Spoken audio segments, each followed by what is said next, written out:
The Olympics are once again in full swing. We just had the opening ceremony, which was interesting. But that's the topic for a different video. Once again, the world is brought together with the power of competition, victory, and drama. And oh boy, there's a lot of drama. If we look at the history of the Olympics, there have been such crazy, shocking, tragic, unbelievable moments. I mean, everything from crazy injuries to attacking referees to cheating to steroid use, sabotaging your opponents, Nazi propaganda, and terror attacks. And today, we're breaking it all down. Yes, that's right. Not every event, but just the most important ones. The conspiracies and the cover-ups to try to stop the stories from leaking, why the government tried to step in, and how they affect you and the Olympic Games today. So, sit back, relax, and welcome to camp.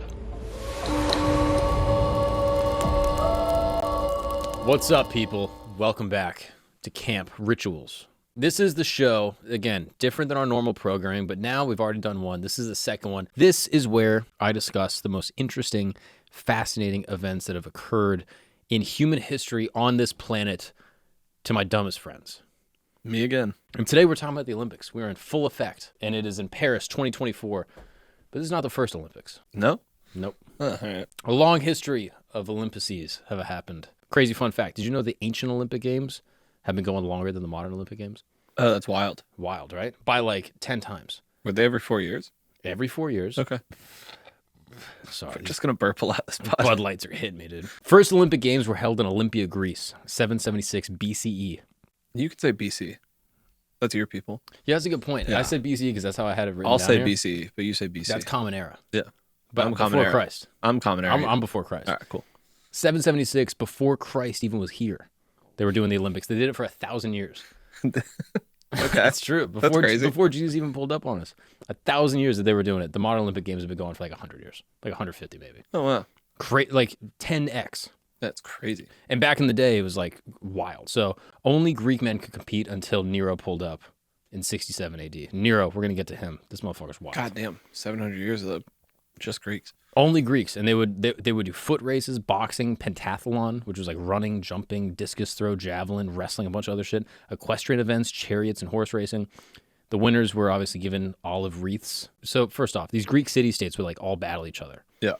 And then once Nero came in, it even like expanded farther into like the empire. And they basically had every Olympic Games like a ceasefire. Oh, they were like mandated across the empire to be like, yo, let's not fuck each other up for like the next couple weeks. Cool. We're all going to compete. And it was like a sense of like village pride. So this is something a lot of people know.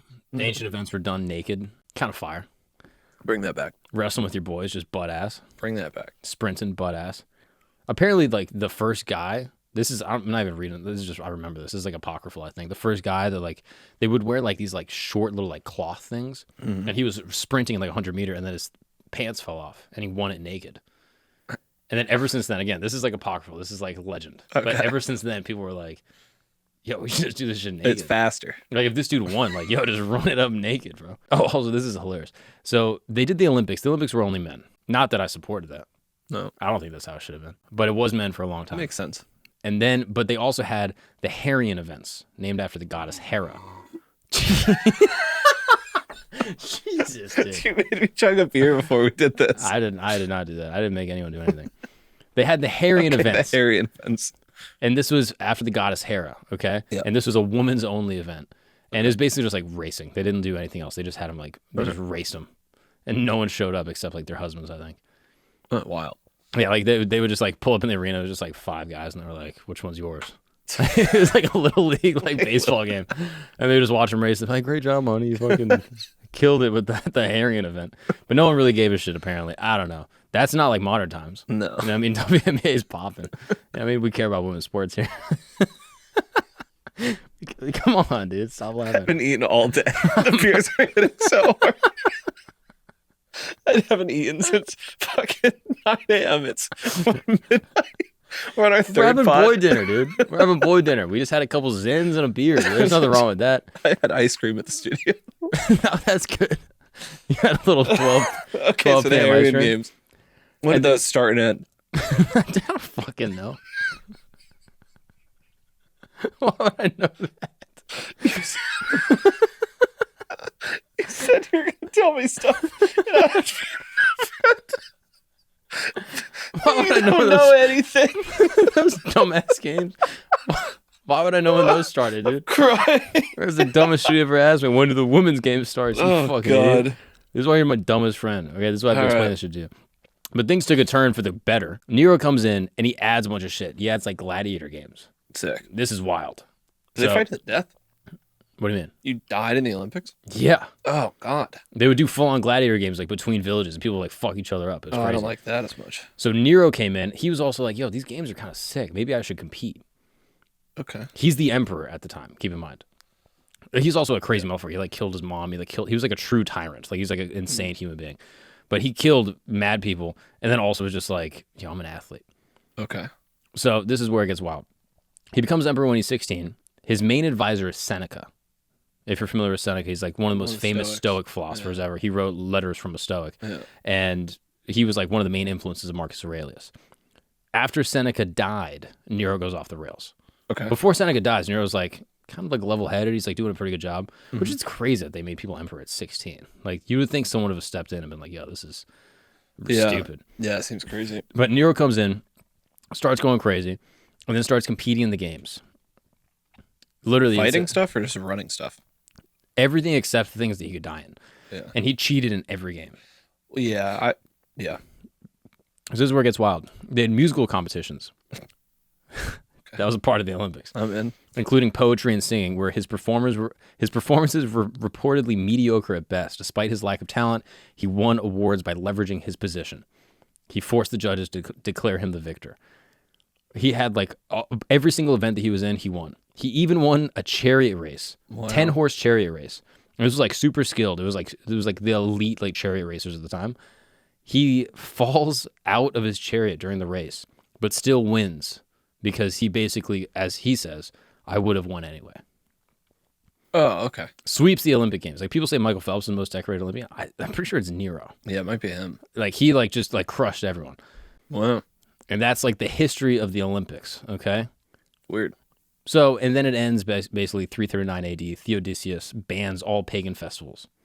He says the Olympics were basically like a pagan festival to Zeus. Interesting. Okay. Because the Olympics were in honor of Zeus. Yeah. He basically goes, no more pagan shit. We're going to promote Christianity. Oh, okay. You guys fucked this up. Yeah, it's kind of our fault. All right. My bad. But it gets revived. When did it stop? Stops in 393. B or A? Dude, AD. AD. After our boy, gets out of here. Okay. Goes back to heaven. Okay. Modern Olympics is revised 1896. I knew that. I didn't say it because I don't want to cut you off, but I knew that one. Actually. I don't believe that you knew that at all. I knew that, dude. I don't think you did. Because I think if you did know it, you would have jumped in, but I don't think you did. I knew that. It was held in Athens, Greece, and it was basically like a French guy that was like, you know what, we need to promote world peace. We got to bring all the people together. Okay. And then inevitably, like the Olympics becomes like super politicized, becomes like a whole fucking thing. Okay. But he was like, yo, we got to bring people together.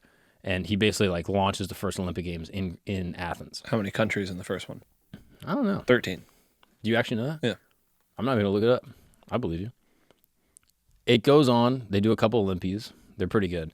1904 rolls around. St. Louis. The first one in America. Fuck, I'm good at this, dude. Dude, this is where it gets crazy. I actually went to St. Louis and saw like where this whole thing is. It's really pretty. It's really cool. It was like, apparently they were in competition with like the World's Fair. Have you heard this? Yeah.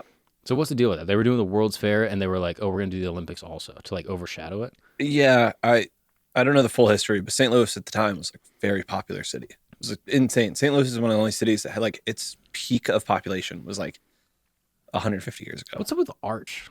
It seems overrated. It is really overrated. It's like, oh, a pathway to the west. But like, what does that even mean? Well, back in the day, it was like St. Louis was the last stop before you went out into the wild, wild west. Like it was sort of the last stop. But I went in the Arch and yeah, it's not that cool. You went up it? Mm-hmm.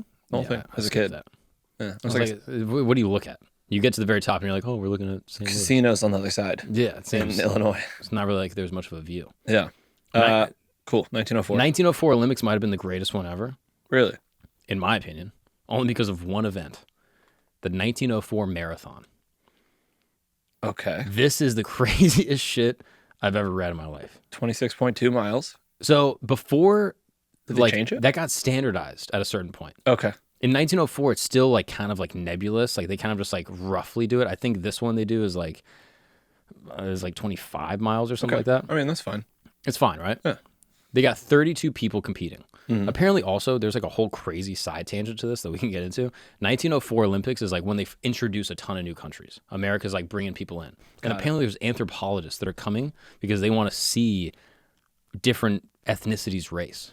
Like literally, they're just like finding like random like indigenous people of like random countries being like, hey, come to America, come jump on a boat, come run a race. Fool me once, right? Oh, this has got to be fun. This is like the early days of UFC when they would still wear their gi when they were like fighting. Yeah. So like you had Americans running against people from countries in which they also ran in very different attire.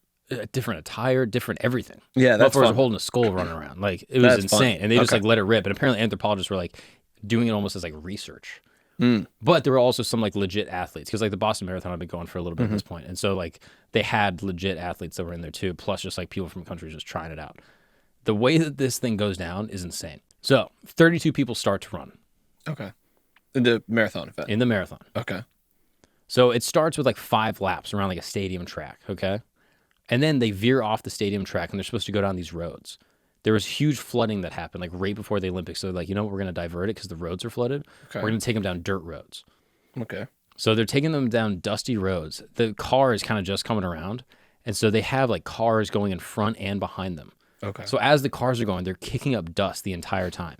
It's also like 95 degrees in St. Louis at this time when they're all running. Yeah. So of the 32 people that start, they don't clear the course of any obstacles. So there's like delivery wagons, there's a railroad, there's a trolley, there's like people walking their dogs and shit. Wild. So this is where it gets crazy, okay? The guy who won the 1903 Boston Marathon the year before, he's running, doing great. Okay, he's leading the whole pack. After 10 miles, he becomes ill from all of the dust that's kicked up. An American? He's an American guy. Oh, nice. He quits. He's like, I can't do it. Sam Meller, 1902 Boston Marathon winner. He's running. The dust is so great because all the cars that are in front of him. He bails out. He quits after like 14 miles. Another near fatality during the event was William Garcia.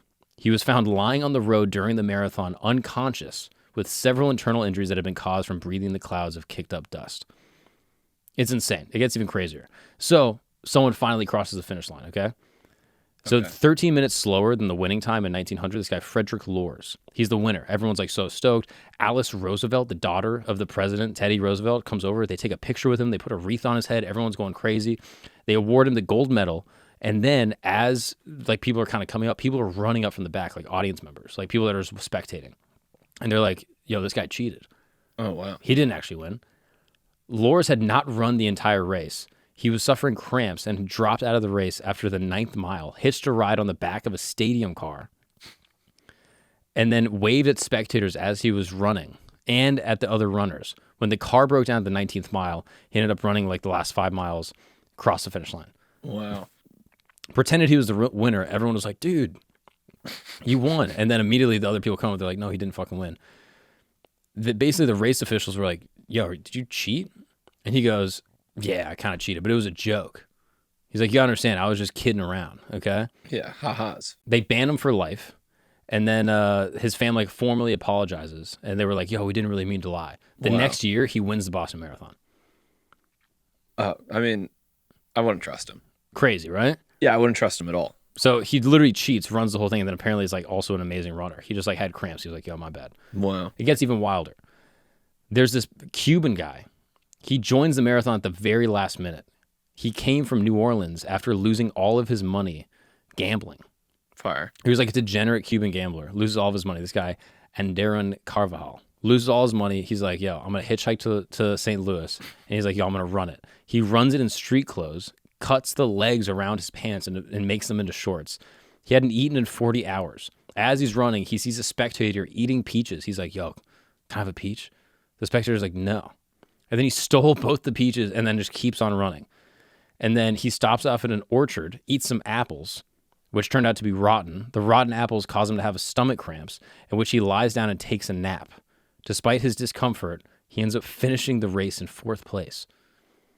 Dude, the early 1900s are awesome. It's insane. He just like steals a bunch of fruit, eats a bunch of rotten fruit, takes a nap, and then gets 4th in like the Olympics. Yeah, it's crazy how just wide open everything was. America had an illegal immigrant running. He also could just be the mayor after that. Yeah, and then also just happened to be like an attorney and then wrote the national anthem. That's awesome. Wild, right? This French immigrant, he basically comes over, he jumps in and he's like, yo, I'm an American. And then races for the American team. He's like, is a part of it. He just like pretends that he's American and then just like fits in. He participated in the mixed team in the 4-mile race and then competed for the United States in the marathon. And then was disqualified after they're like, wait, you're not American? He was like, no. No. And then just blended in. There's a South African dude that finished 9th. This was a disappointment because they were like, oh, this guy's definitely going to win. Apparently he was like an amazing runner, but he got chased nearly a mile off the course by wild dogs. Wild. This is all happening in the same marathon. Oh, that's so fun. Too bad they didn't record all of it. I know it would be like an impossibility, but It'd been a awesome. lot of stuff lost to time there. That's awesome. It's insane. The real winner, this guy Thomas Hicks. This is a guy who must have gotten second. Yeah, exactly. Okay. He was aided by a bunch of shit that like wouldn't have been permitted. Yeah. So basically, like, he leads the race by like a mile and a half, and then he's restrained, and he ends up like cramping up, and so his trainers like lay him down. They give him a bunch of doses of this chemical called strychnine. This is a rat poison. Fire. It stimulates the nervous system in small doses mixed with brandy and egg white. Again, this is banned now. No. Yeah. He continued hallucinating, was barely able to walk for most of the course. He reached the stadium right at the finish line. His support team carried him over the line, holding his legs in the air as he shuffled his feet as if he was still running. And then he's carried off the track in a stretcher. And they were like, yeah, he might have died had he not been treated by a bunch of doctors like immediately thereafter. That's the guy that wins. Of the 32 people that originally raced, only 14 finished. Wow. Crazy. That's crazy. This is the early Olympics. I feel like we could have been Olympians. For sure. Right? Like, how hard could it have been? You just showed up and you're like, yo, I'm American. They're like, If you sort of made it to the finish line, you were halfway there. right? Yeah. It's just wild. Do you know the modern marathon pace has gotten slower over time? Really? Yeah, because more people are running it. Wait, what do you mean? So the average, you mean? The average. I'm so sorry. The average pace at like the New York Marathon or the Boston Marathon has actually gotten slower since like the 70s because just more and more people ran it. And the people that ran it in the 70s would have been people who are like committed. Like to find out about the marathon, you sort of got to be committed in the 70s. Now it runs through your neighborhood and you're like, I'm going to try that out. So the pace has gotten actually slower over time. I wonder what the average of like the New York City Marathon is. I don't know it off the top of my head. I know that it's funny, the average is getting slower, but the qualifying time is getting faster because the elites are getting way faster, but the masses are also running. Oh, that's interesting. Wow. The average finish time at the 2023 marathon was 4:39 for women and 4:26 for men. Yeah. That's gone up. That's crazy. I wonder if you could beat the average. That's That's fast. 4:26? 4:26 isn't slow. I mean, I mean, you could jog 4:26. You think? If you just jog the whole time, right? Yeah. I did the half, and it was tough. Would you do that? I don't remember. I got bit by a dog, so halfway through. You were in 1904 marathon. The 1904 marathon, basically. Type shit. You would have got first. Yeah. I'm going to tell you right now about maybe the greatest Olympic story I think I've ever heard in my life. Okay. This is my favorite one by a mile. I briefly told you about this before. The Spanish Paralympic basketball team. 1908. 2000. Okay. This is an unbelievable story. So basically, like, there's been like a problem with doping in the Paralympics. Well, explain to me. Paralympics, Special Olympics, regular Olympics. So Special Olympics was like created, this is again by the Kennedys. This is like sort of like local community events that happen within like small districts and cities across the United States. Yeah. And that's for mental disability. Exactly. This is like specifically like people with like Down syndrome and like other types of like mental issues that would cause you from not being able to like compete at like some type of greater level. Cool. The Olympics, obviously, was the fucking Olympics. Yep, got the The Olympics. Paralympics was actually started in World War II, like after World War II, for people that were injured in the war. So like if you lost an arm or you lost a leg, you could like still run around. You could Makes sense, honestly. Right? Yeah, that's cool. So this is where it gets crazy. 2000 Sydney Olympics, and this is maybe the greatest way to cheat ever. In the time that kind of the Paralympics started, up until 2000, they basically allowed room for people with what they called like intellectual disabilities to compete. Got it. So for a long time during the Paralympics, it was just people with like physical disabilities. And they were like, you know what? We need to introduce people with mental disabilities. There were people, like civil rights groups that were like, hey, we got to actually open this up to all disabled people. Okay, fine. So basically to make the team, you had to have below 75 IQ. Yep. That was like their threshold. Forrest Gump. Yeah, exactly. Yep. And he was a great athlete. Great athlete. One of the best. Yeah. So they were like, yeah, you just had to have below this threshold. The Spanish team at the 2000 Summer Olympics crushes. In the Paralympics. In the Paralympics. In the mental. Yeah, under this is 75. not wheelchair basketball. Got it. This is full-blown regular hoops. 5v5. A couple boys getting after it, tossing the rock around. These guys get after it. They crush everyone. They're all celebrating. They're holding the trophy up. They're like, dude, we fucking did it. We won. We won the gold. We won the Paralympic gold medal. Wow. What they didn't know is that one of the members of the team was covertly pretending to be intellectually disabled, and he was actually a journalist trying to blow the roof off of a whole thing that he thought was a scandal. Wow. And he ended up being right. Did he play? I'm pretty sure, yeah. That's crazy. He was just a journalist that was like hooping, also pretending to be disabled, did the whole thing, and then leaked the whole story. Wow. Apparently 10 of the 12 participants on the team were actually normal, able-bodied human beings that didn't have a below 75 IQ. Wow. So they're normal. They're just regular fucking dudes just hanging out, pretending to be like Down syndrome, like literally pretending to have a below 75 IQ. Yeah. It's insane. And so they go through the whole thing. Their record is wild. They beat Brazil by 56 points. They beat Japan by 67 points. Beat Poland in the semifinals 97 to 67. And then they beat Russia in the finals 87 to 63. I think hamming it up is actually, they should have won by like 5 points. It's egregious. It's egregious. You're going to pretend to be Down syndrome, and then you go on to win by 56 points. Have you seen The Incredibles when the little kid who has super speed is like, let me run track? And the dad's like, no, you can't run track. And he's like, I'll only win by a little bit. Like, just win only by a little bit. And people will be like, nice. No, they were full on like, yo, we're going to fuck these dudes up. That's crazy. So they drop like 67 buckets on Japan just for fun. And so they crush them. They find out that 10 of the 12 are just completely normal.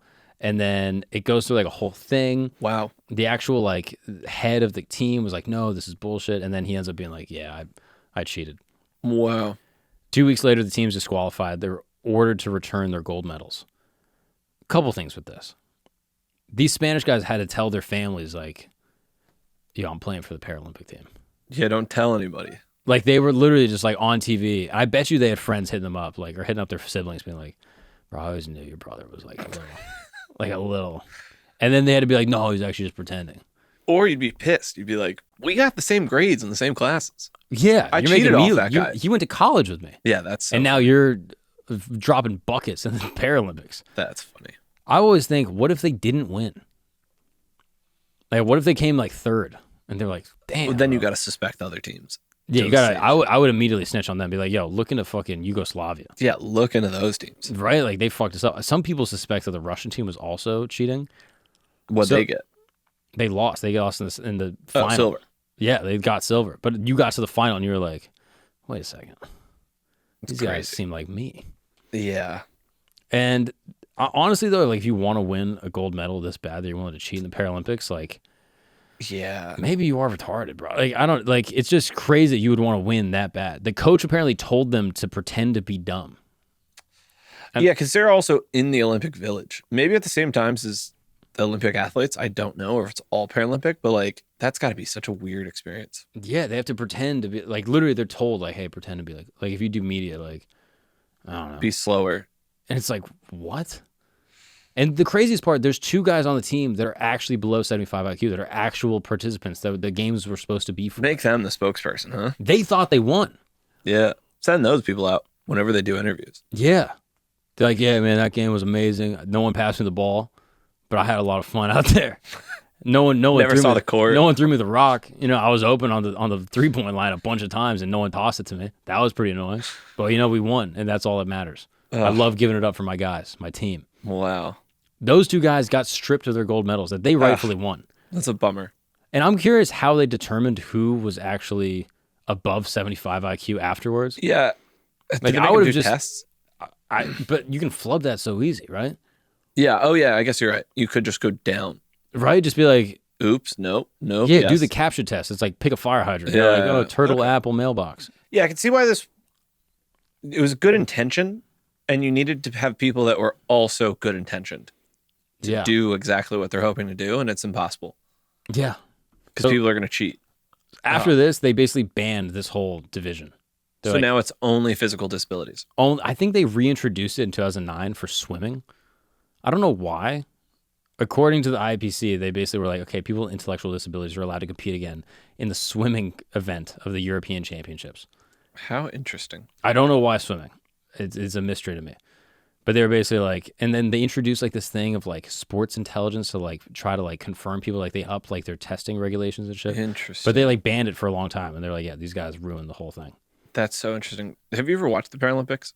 Two things about the Paralympics. I mean, on YouTube, whenever they have the craziest thumbnails, I'm like, yeah, I'll there's take two a peek. things about the Paralympics. Their Instagram or TikTok is insane. They do it on purpose, right? It's like a Gen Z kid that is just making the funniest videos in the world, and it's awesome. Good for them. Whoever's in charge of the Paralympics, like social team, great job. Yeah. Secondly, the Paralympics are really interesting because they have to equalize the field. Like it's very rigorous level of sporting. It's like a very high level, and they have to make it equal across the board, which is very hard because a person missing a full part of their leg versus missing part of their leg in the same swimming event would be very hard to navigate. Yeah. So they actually have like tons of micro categorization. So like in swimming, there are people who are swimming against each other that may not have arms versus someone who's like missing a hand, a leg. It's very interesting how it is. It's also interesting, like the blind athletes. But being blind, quote unquote, doesn't mean that you only see black. There's like all these varying degrees of some people got blindness. the straw. And then there's like legal blindness. And there's all these different varying levels.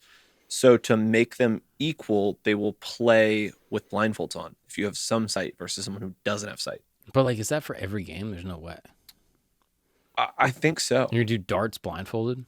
No, not every game. There's also really interesting, like, I forget the word it would be, but like the changes they make to the game. So like there's something called like blind baseball or blind soccer where the ball makes noise. The hockey puck has a, I don't know if this is for the Paralympic thing, but I do know people that have participated in blind hockey. I've seen a video of this with soccer. Like they bang on the goalposts to show them a penalty kick. Yeah. It's really fascinating how they've like made the Paralympics like have parity and equity. Yeah. Compared to equality. It's really interesting. They try to put everyone on the same level. Yeah, it's like a really fascinating event and thing. It's really cool. Do that. Yeah. Like I feel like there's certain events like javelin. Nah, I bet there's certain events they can't even do. Imagine. But yeah, I'd be really interested to know. And like there are rules and regulations to like electric wheelchair speed. There's like really finite and minute. Oh, I would hack that immediately. Granular. I'm doing rules. electric wheelchair in the marathon. I'm just blazing through that shit. It's taking off. Yeah, they should do that. They should do an electric wheelchair marathon. 100 meter. 100 meter would be awesome. Have McLaren get in there. Oh, Mercedes, let it rip. Just fucking rip. Yeah. Instant torque. Yeah, let them all do steroids and let them gas up. Funny. Yeah, get in the basketball like wheelchair shit. Let that shit be juiced. That shit's wild. They fall a lot. And I'm always afraid, like, what if you broke your arm? Yeah. That's crazy. Yeah, it's a little sketchy. What's up, guys? We're going to take a break really quick because you need to get your labs done. Yes, you know what I'm talking about. Maybe you're 35, you feel your testosterone starting to go down a little bit. You got to get your blood work done, see what's going on inside your body. Maybe you're 25, maybe you're 27 like me, and you're like, oh, I don't need to do this. No. Now is the best time to get your blood work done because now you get a baseline for the rest of your life. Now, here's the problem with getting your blood work done. You got to go through and find a lab that accepts your insurance. It's a whole big thing. Then you have to find someone to read and interpret your blood work and then give you some type of dietary change that's going to actually improve your labs based off what they find. This is a huge stress and it's a huge problem. I was bitching about it to a friend of mine and he was like, dude, why don't you check out Merrick Health? It's from my boy Derek from More Plates, More Dates, and it's absolutely amazing. It saved me so much time and so much energy and money you would not believe. So with Merrick Health, it's super simple. You do one little entry-level questionnaire. It goes through your whole medical history. It goes through your kind of like routine, what type of fitness you like to do, what your diet is, and then they send you a kit. You send your blood work right back, and then within a couple days, they tell you exactly what's going on with your blood work, whether your levels are amazing, whether they're pretty good and they can be better, or whether they're bad and what you can do to improve them. If you're someone like me that's interested in fitness, interested in staying healthy for a long period of time, if you like working out, there's no better solution solution than Merrick Health. So I want you to check them out. They offer a turnkey optimization package designed for those driven to maximize performance and support longevity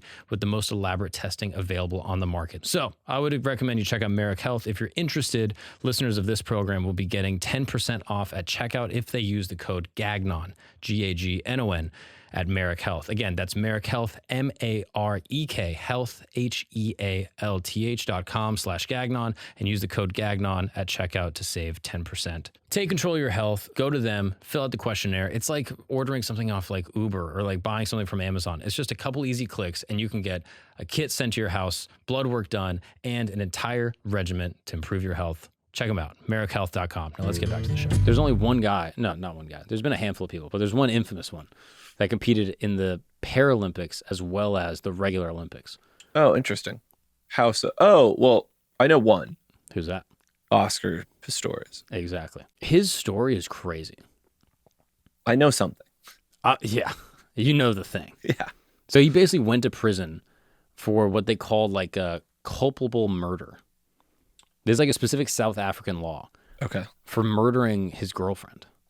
This would be, I imagine, similar to like American manslaughter.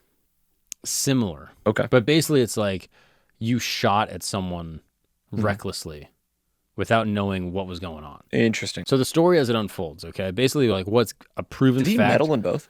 Just before we get there. I don't think he medaled in the Olympics. Interesting. Okay. I need to double check that, but I don't think he did. He like swept in the Paralympics.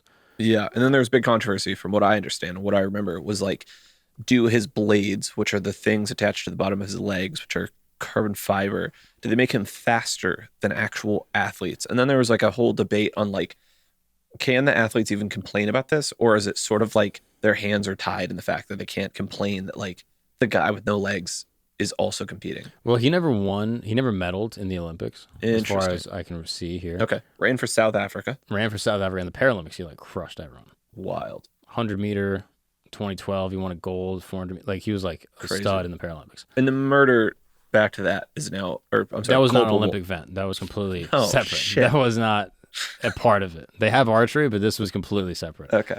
They also have air rifle. Yeah. So the facts that everyone knows that's like guaranteed is that he fired 4 shots at his girlfriend through a door and killed her. Crazy. But it gets even crazier, and there's like a ton of speculation as to about like what actually happened. So basically the way it's kind of like told from like his side is I'll wake up in the middle of the night. Yep. I hear something going on downstairs. Okay. I pop down there. Yep. I have my gun. I hear the intruder on the other side of the door. I fire 4 shots, kill the intruder, open the door, and then realize, oh shit, it's actually my girlfriend. Eek. Huge misunderstanding. A tragic event. Yeah. That's more or less his side. A real oopsie. Just a fucking whoops. You know what I mean? That happens. Yeah. And sometimes you have a fucking whoops every now and again. It's just life. Yeah. I've whoops before. You know what I mean? Yeah. Okay. So what's the other story? So that's kind of like how it's originally framed. Okay. The other side that some people suspect is him and his girlfriend get into an argument on Valentine's Day. It becomes a whole blowout. They're yelling at each other nonstop. Okay. She runs in the bathroom to hide, and then he murders her by shooting 4 times into the bathroom. Realizes, oh shit, I killed my girlfriend. I just meant to scare her. It was a bathroom door. Yeah. Oh God, it wasn't like a front door. No, that's what I thought it was before I even looked into it. The little movie I just played in my head is him looking down like a set of stairs or a hallway, and the front door is there, or like maybe the foyer door, like the front door and then the second door. No. And he sees the door handle jiggle, and then he shoots through it. The bathroom door. Oh, crazy. God. And so this is kind of like her side, and like her defense's side is like, well, would have been hers. Yeah. Goes into the bathroom, hides, and then he fires a bunch of shots into the bathroom, either to scare her and like intimidate her, or to kill her. And then she dies, and then he's like, oh fuck, I killed my girlfriend. I gotta make it look like there's a scene here. Breaks down the door with a cricket bat, and then gets in and is like, oh my God, and then calls the police. Mm-hmm. It's a huge dispute. There's a big 30 for 30 on it that kind of breaks down the whole thing. I love 30 for 30s. Yeah, they're awesome. Yeah. And this one apparently is super good. I didn't see it, but apparently it's awesome. Yeah. What people point out when they look at his defense, and he's like, look, I just got up. I thought I was an intruder. A couple things. One, he's living in South Africa. Burglary is like a little bit common in his part of like Pretoria where he lives. Yeah. Furthermore, he's tweeted a bunch of times, and he's even talked about the fact that like he had to respond to a home invasion one time. One time he tweeted and he was like, don't you love it when you come home and your washing machine is making all this noise and you think it's an intruder, so you have to go tactical in your laundry room. Interesting. So he's sort of paranoid. He's a little paranoid. Got it. And it's a place where it's common. So Yeah, paranoia exactly. is sort of justified, or at least like, yeah, okay. So he wakes up in the middle of the night to go get a fan from another room because he's hot. Wakes up, hears some shit happening downstairs. He's like, oh, what the fuck's going on with that? Gets his gun from under his bed, goes up to the door. Apparently, he yells. There's like disputing testimony on this from like the witnesses. Fires 4 shots at what he believes is the intruder. All the doors are locked. The only way that he could have gone in is through like the upstairs window. The window apparently doesn't open big enough for a person to even get through. Little tiny bathroom window. It's a tiny little window. The bathroom door is not just like a door to the bathroom. It's a door specifically to the toilet. Ah, got it. So it's like there's a bathroom door, and then there's a shower and a sink, and then there's a toilet door. I always like bathrooms like that. Oh, they're great. You go to a hotel, you're like, oh, that's kind of nice. It's double privacy from no one. Yeah. It's sick. Apparently, he goes in and just fires into the bathroom. I don't like this. Crazy. Yeah. And people are like, wait, so you woke up in the night, you had to walk past your wife's side or your girlfriend's side of the bed to get to the bathroom. Yeah. Didn't notice that she wasn't there. Yeah. Didn't yell at the intruder, da-da-da. And just fired shots anyway. Into the toilet room. Exactly. Ugh. So it looked like, according to some people, that he was going to get convicted regardless. Yeah. Because you can't just shoot at someone in South Africa the way the laws are set up. You can't just shoot at someone without knowing, one, what's going on. There's no imminent threat to you. They're behind a locked door. So even if it was an intruder, I think he would have faced jail time anyway. Interesting. He goes to prison for something like 9 years. Wow. And then ultimately gets out this year, January 2024. Oh, wow. Welcome back. So he's free in the world. Yeah. Crazy story from a former medalist. Wow. Yeah. Yeah. They don't take your medal away. I don't imagine. I don't think so. I mean, some people got their medals taken away. Like the guy that won the first snowboarding gold medal. Can you even imagine? This is in 1998. What do you think it was? What would a weed? Exactly. Oh, that's so funny. He wins gold in I think the slalom. Wow. And then gets his medal taken away 3 days later because he tests positive for THC. Wow. A ski bum.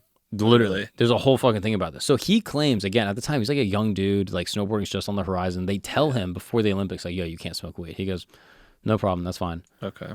He claims that it was due to secondhand exposure. Yeah. So he's like, bro, my boys are fucking lighting up. Yeah. It's going to happen. And apparently it's possible to have had that happen because the amount of weed, THC actually found in his bloodstream, extremely low. Oh, interesting. Literally it was in I think he even said it on Late Night with Jay Leno. He was like, dude, it was a billionth of a gram. Wow. Or something to that effect. It's an extremely small amount. Okay.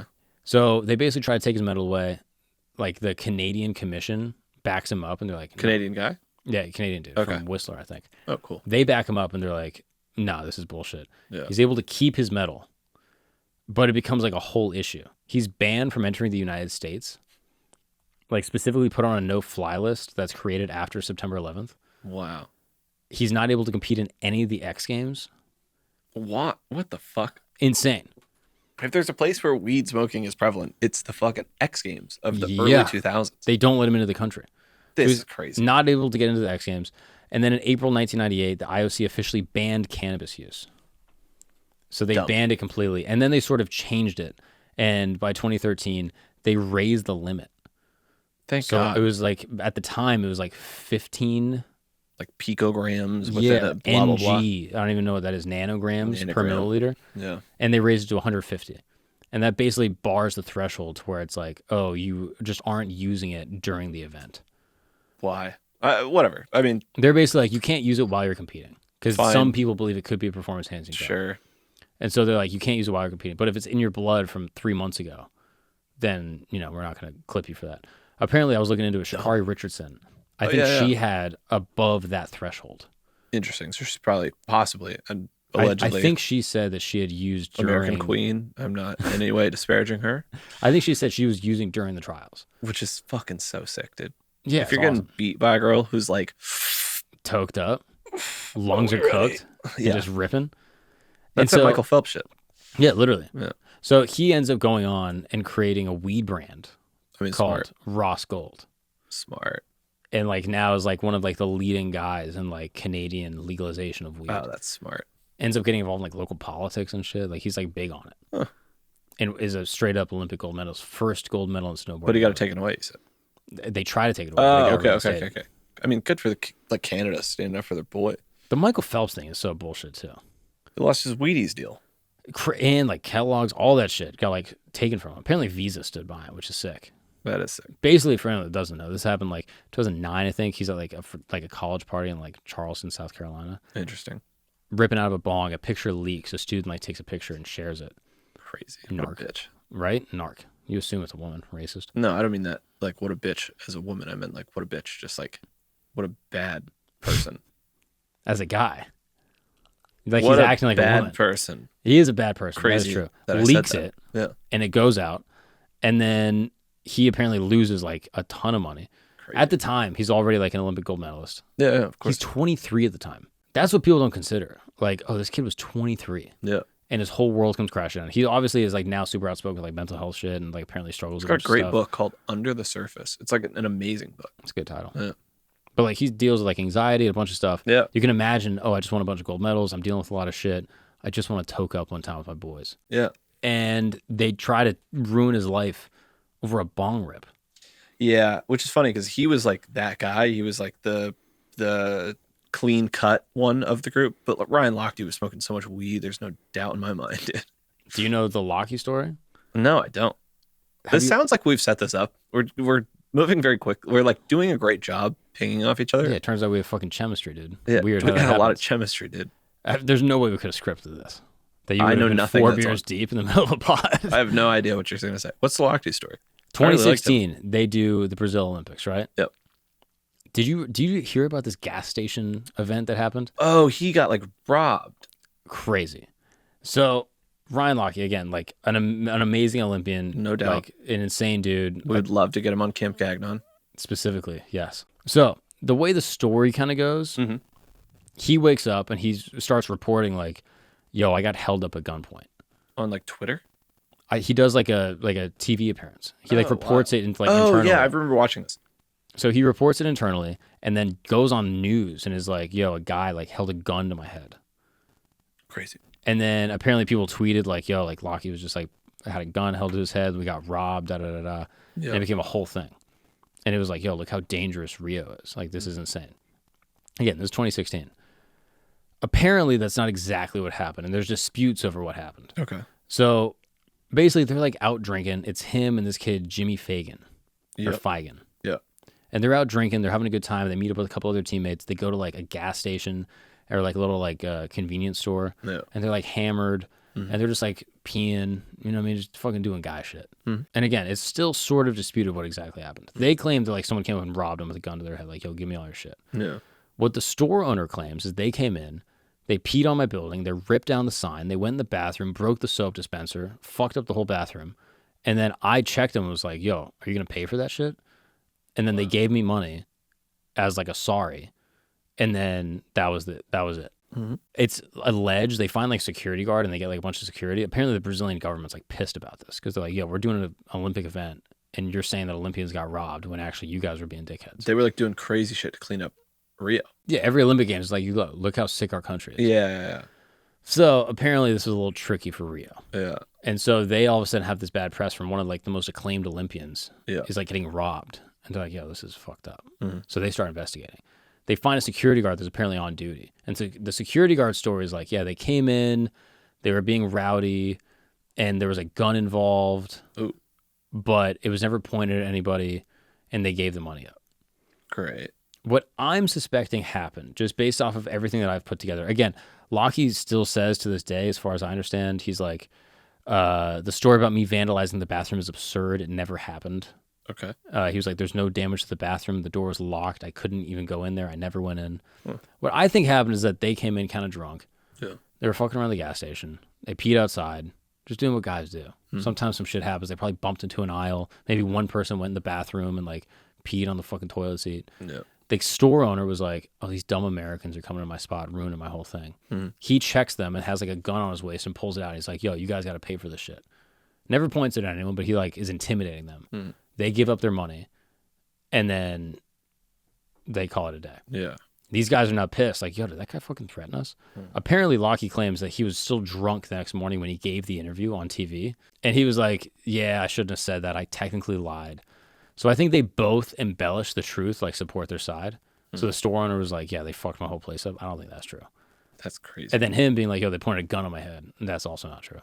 So I think it was like they were being annoying and loud. This guy was trying to like catch a little lick, but also like, yo, stop fucking my place. And then had his gun on him to like freak him out. And then they ended up giving their money up. But like as they were trying to leave the country, they got their passports taken off and they were pulled off the airplane. Wow. So they're like, yo, we got to question you more. We got to get into this. Insane. Wild. Yeah, dude. These Olympic boys get wild, dude. Yeah, the Olympics don't sound like they ever went sort of without a hitch. Never. Almost never. Oh, there's even more shit. We're just scratching the surface right now. One of my favorite ones, this is like up there with like maybe the all-time greatest Olympic event. Angel Matos. Angel Matos is probably a better way to pronounce his name. But Angel also works, I think. This is a Taekwondo athlete from Cuba. 2008 Beijing Olympics.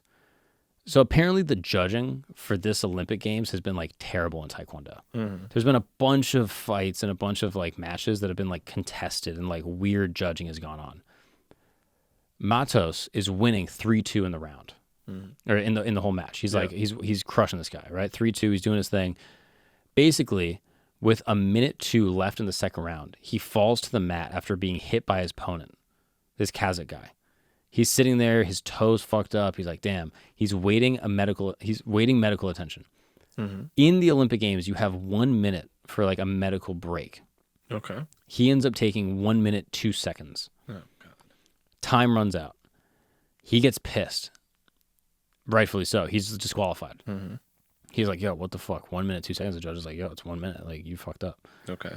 He gets pissed, pushes the referee, and then out of nowhere, full on face kicks the referee. Wow. Like roundhouse kick to the head. Literally. The ref needs like stitches. Like they all like come in. They question the coach and they're like, yo, you're coaching this guy. Are you sorry for what he did? He goes, the ref was way too strict. And then claims that the Kazakh team tried to offer him money to throw the fight. Wild. Like straight up just kicks the ref in the face. Oh, sick. I love the video. Okay.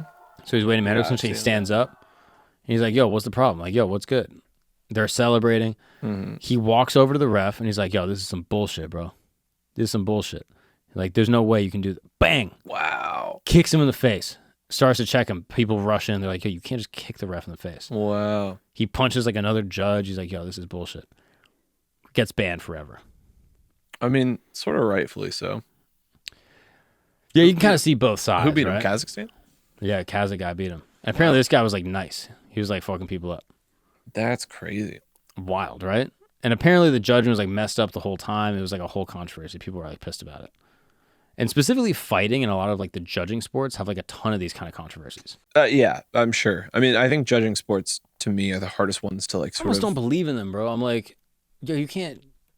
You got to race the clock. Like hard, I don't like figure skating. That's cool. Diving. That's awesome.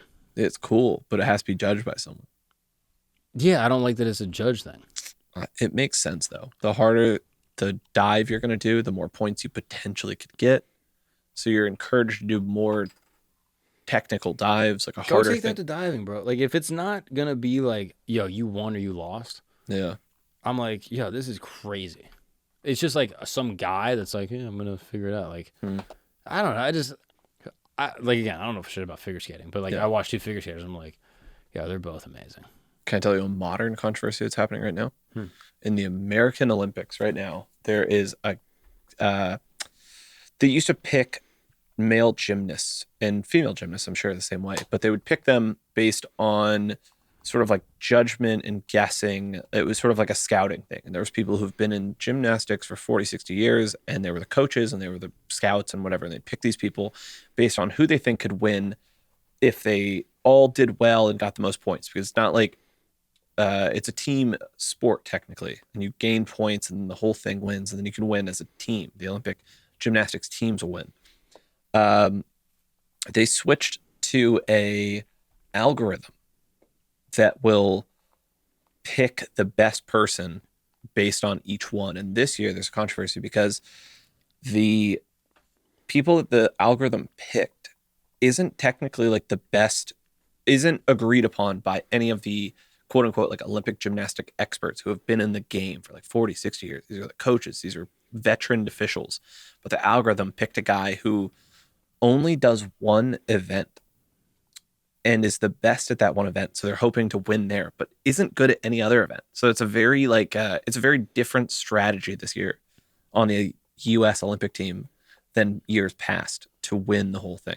So what is the strategy? You have to just do this one event that is what the algorithm picked? Yeah, the algorithm picked these people. And the algorithm has done like, it's AI, it's the whole thing, a billion iterations of like who would do the best if you had them all together. And they picked people that the like official team, I guess like heads and coaches and other people who are industry experts were like, this isn't quote unquote the best team or the team that maybe they would pick. I don't know if they would say best. I don't like the judging thing. Like the AI thing feels a little more fair because at least it's like standardized. Like even though like the governing bodies don't pick this person, at least there is a standard that they understand. It's like baseball scouting. Like at one point it was a guy that was like, he's really good. And now they have data. And now they have a ton of data.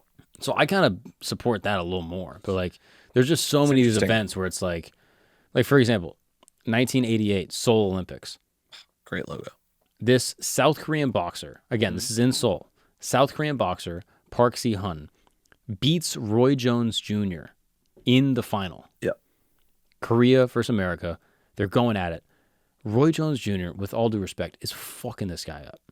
Yeah. Crushing him. Undeniably one of the best American boxers ever in the history. Yeah. Ever. Yeah. Again, he's an amateur at this point because with Olympic boxing, you have to be amateur. Yeah. He's fucking this guy up. Yeah. It goes to the decision, mm-hmm. and the judges are like, of course, South Korean boxer Park Si-hun wins. It's like huge controversy. Park Si-hun is like, I don't deserve this. I just got my fucking teeth kicked in for the last like however many rounds. Lifts up Roy Jones Jr. He's like, yo, fucking get off me. It's like actually super awkward. And it becomes a huge nightmare. They interview Roy Jones Jr. and he's like, yo, I got fucked up. This is not the first time this happened to me. This is going to happen probably more times, but I might be done with boxing. Like, fuck this shit. Wow. He literally says, he's like, yo, this might be the last time I ever box. Yeah. It's not the last time I ever boxed. Went on to go on to be one of the greats. It did a great job. This other guy, Park Si-hun, quits boxing. Wow. He's so like embarrassed and forever like mortified by this event. He basically says, you know what? I'm done boxing. Quits boxing forever. He like ends up becoming like goes on to like school, becomes like a PE coach, ends up like coaching like an Olympic boxing team much later, but like quits. And in his words, I was robbed of my well-deserved silver medal. Wow. He was like ashamed that he won a gold. And then apparently the judges admitted to being wined and dined by Korean officials prior to the match. Yeah, would it be weird if it was like a random country versus America? Because then it's like, okay, maybe there was favoritism, whatever. But when it's your own country within and it's being hosted by that country, it sort of feels icky. Yeah. You know what I mean? Like, wouldn't it be weird if Japan beat him? So the same thing happens to Floyd Mayweather. Oh, wow. Much later. This is how crazy it is. So again, he's fighting this dude. I think he's Bulgarian. Okay. He fucks him up. Well, they Bulgaria get to the final. Yeah. He obviously won. He knows what time it is. He fucked this dude up for however many rounds. Hands up. He's ready. Again, like Floyd's like undefeated professionally, obviously much after this, but like up until this point, he's like still one of the greatest. The judge raises his hand and then goes, wait, hang on a second. That he didn't say Floyd Mayweather. Wow. And then there's like confusion because the judge lifted the wrong guy's hand. Yeah. But then the ref lifted the wrong guy's hand, but then the judges said the other guy's name. Yeah, wow. So they bring him back, they put his hands up. And they bring him back and they're like, yo, this guy actually won. They like redo the whole thing. And they're like, yeah, Floyd lost. It's like that Oscars. Where they flubbed the exactly. Best Picture. Literally. Everyone was confused, even the ref. The ref was like, how did this guy lose? He just fucked this dude up the entire time. Yeah. Now, this is in no defense of what this happened. I imagine those are both legitimate controversies, but in Olympic boxing versus, I guess what you'd call like American boxing, or like the boxing that you see on television, like the heavyweight, all that kind of stuff. Olympic boxing is much more technical, correct? It's like a much more Yeah, like, it's like the point scoring system, which apparently they've changed and like kind of like added to since these controversies. Oh, okay. And they've tried to like standardize it a little more, but Olympic boxing scoring is different than pro boxing. it's not like for knockouts. It's for like punches landed in strategic places. And they also don't account for power, I don't think. Yeah, I think it's- Olympic boxing is just touches. Yeah, it's something about like a circle on the glove that if it touches, it's quote unquote a point. Exactly. Interesting. I'm not in any way like downplaying those controversies, just explaining. Yeah. No, They're slightly different. There are different scoring. Yeah. But this, even amongst like all Yeah, the people obviously, that are like- Olympic people, are like, yo, this is bullshit. Yeah, if the Olympic ref is like, what the fuck? Maybe one of my favorite cheating scandals is this guy, Boris Onyshenko. Okay. He's a fencer from Soviet Russia, 1976. Nice. He's a fencer, right? Yeah. And so in fencing, again, the way it works is similar to boxing. Once you tag someone with your rapé, I guess is what they call it, or your sword. Once you hit, yeah, I don't know what the term is. Sword. I like sword. Once you hit him with your sword, it basically will close a circuit because the sword has to get hit with a certain amount of force. Yeah. Once it's bent a certain amount, it connects the circuit with your suit, with the sword, and then to the box that the judges have. Yeah. This guy puts a button inside of the handle of his sword Wow. Okay. and circumvents his whole thing. Somehow they don't check it, or when they do check it, he's able to obscure it. And then every time he goes and touches the guy's body with the actual sword, he pushes the button. Wow. So he's winning all these matches, and all the people he's fighting us are like, he tagged me that many times, and the coaches are like, I guess he did. I don't know. They don't have instant Yeah, you got to replay. trust this And system. they're like, yeah, I mean, the ref said he did. Yeah. He goes all the way up to the final, wins gold, and then gets his actual medals taken from him. Mhm. He's like disgraced. He's known as Boris the Cheat, Wow. and then just goes and lives a life as a taxi driver in Soviet Russia. That's crazy that you're able to like cheat that blatantly. It's wild, right? Again, there's a ton of cheating. There's like this one story of like in 1984 Los Angeles Olympics, this Puerto Rican sprinter, Madeline de Jesus, was caught swapping places with her twin sister. So she goes out for the Olympics, gets sick. Awesome, dude. She gets sick before her event. She's a sprinter. Yeah. And she's like, oh, fuck. And so basically here's her calculation. She's like doing the first initial heats, and she's like, oh, I can't really make it for my event, da-da-da-da. She basically tells her twin sister, yo, sub in for me. Her twin sister's not an Olympic athlete. She's just there to support. Wow. She's like, go in my place. Mm-hmm. Her twin sister subs in, does the Olympic event, and qualifies them for the next round. In 84? 84 in like the lower heats. I think it was like a relay or something to that effect. God damn, any woman can just fucking get out there and run. I'm sure because her sister ran, she's athletic, like whatever, Serena. But Vieira, not an like, Olympian. Yeah. And then the person that figured it out was like a reporter that noticed that one of them has a freckle on their cheek and the other one doesn't. And was like, well, that's Okay, weird. reporter's looking a little too close. Right. I think the real controversy is the It's a reporter. Me Too issue. That's really what Yeah. we need to look into. But apparently that's like got them disqualified. Wow. And the whole team apparently got bounced for it. Wow. My favorite ever doping scandal, this one is unreal. This is actually pretty recent. So this happens in 2008. Norwegian rider Tony Andre Hansen in the 2008 Olympics. He's basically like an equine expert. Okay, he's like an equine Olympian. He jumps horses, which apparently horse jumping is a part of like the Olympics. I think horse sports That are should be it. bullshit. We got to get that out of there. He gets disqualified of his bronze medal for doping. Crazy, right? Okay, tell me who's doping, the horse or the guy? The horse. Oh, that's great. I How was crazy joking. is that? I was joking. It's but not that's a joke. awesome. Okay. The horse is doping.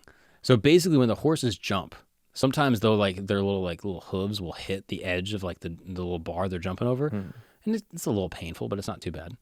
But if you give the horses capsaicin, literally what's found in peppers, Yeah, hot shit. you give them Spicy. capsaicin, it makes them more sensitive to pain. No, this is fucked. So it forces them to jump higher. And so he uses it, and he only gets bronze for the record. And then they test his horse, and they're like, wait, you were using capsaicin? And he's like, yeah. What, they interview the horse, Mr. Ed, and they're like, Yeah. So How- what's the deal? And he's like, dude, I didn't want to do it. I didn't my want to do lips it at are all." really burning right now. Yeah. And he ends up winning a bronze because of this illegal capsaicin use. What happens? He obviously loses it, I imagine. And I think banned. God. What's up, guys? We're going to take a break really quick because it's 2024 and it's time to talk about something important. When you are seriously hurt, your injury could be worth millions. Yes, That's right. The world is a crazy place, and one person's negligence can result in another's settlement. And that's why I got to talk to you about Morgan & Morgan. Morgan & Morgan is America's largest injury law firm. They have over 100 offices nationwide and over 1,000 lawyers. Yes, these are the big boys. You know them, you see their billboards all over the world. If you ever drove down I-90 from Florida to New York, I'm telling you, you've seen the billboards, all right? Have you ever watched a UFC fight? You've seen them right on the banner. I'm telling you, these are the biggest guys in the game, all right? With over $20 billion recovered for over 500,000 clients, Morgan & Morgan has a proven track record of fighting to get you full and fair compensation. The annoying thing with most attorneys is that in order to submit a claim, you got to call them up, you got to talk to their people, you got to go back and forth on emails, you got to hope that they see it. They might charge you just to even look at their claim. Here's the cool thing with Morgan & Morgan.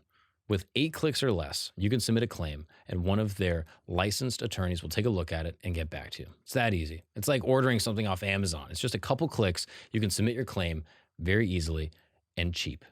Yeah, how about $0? That's how much it costs to submit a claim with Morgan & Morgan. Extremely easy, no fee required. So, if you are ever injured, you can go check out Morgan & Morgan. Their fee is free unless they win. That's right, unless they win for you. Unless they fight and get you compensation, you're not paying a single dollar. That's a pretty good deal. So, for more information, go to forthepeople.com/Gagnon. That's correct, forthepeople.com/Gagnon, or dial pound law, that's pound 529 from your cell phone. That's for the people, forthepeople.com/Gagnon, or dial pound law, pound 529 from your cell phone. This is a paid advertisement. Now let's get back to the show after this short disclaimer. You know Usain Bolt? Mm-hmm. Usain Bolt lost a gold medal for doping. In the Olympics. But it wasn't him. Oh, weird. Someone else on his team during a relay was caught doping. Interesting. And then because someone on the relay team, 4x400, he loses his gold medal too. Oh, that's such a bummer. So he went 3 for 3 on his events. Yeah. 1 gold in all of them. 100, 200, 4x100, I imagine. And then because one of his teammates is using drugs, using steroids, he loses his gold, went 2 for 3. He famously didn't want to get sick before his big races in 2008, 2012. I don't remember what year, but famously didn't want to get sick. So he went to McDonald's, something that he knew formerly and knew wouldn't fuck him up. And he ate chicken nuggets before he ran. Only chicken nuggets. Isn't that crazy? Yeah, it's kind of fire. It just goes to show I'm an Olympic athlete. Yeah. Yeah. I mean, if you're in a foreign land, you're not going to risk it. You know what I mean? They don't have beef patties and Red Stripe wherever he was. You know what I mean? So he's like, yeah, I got to keep it consistent with whatever I got. I'm not going to risk it. They don't have oxtail in fucking Germany or wherever the fuck he is. You know what I mean? So you got to stick with the chicken nugs. I respect it. That's funny. One of the craziest things that I didn't know about. Yeah. Did you ever hear about this dude, Greg Lougianis? No. This is the dude that hits his head when he's doing the dive. Oh, so God, he's a these are diver. brutal to watch. This is wild. Yeah. He's a diver, crushes his head against the diving board as he's jumping in. He's like, obviously that attempt is DQ'd. People are like, are you okay? Can you do it? Blood in the water type shit. Blood in the water. Yeah. He ends up being like, you know what? Let me give it another try. Crazy. Gives it another attempt, wins gold.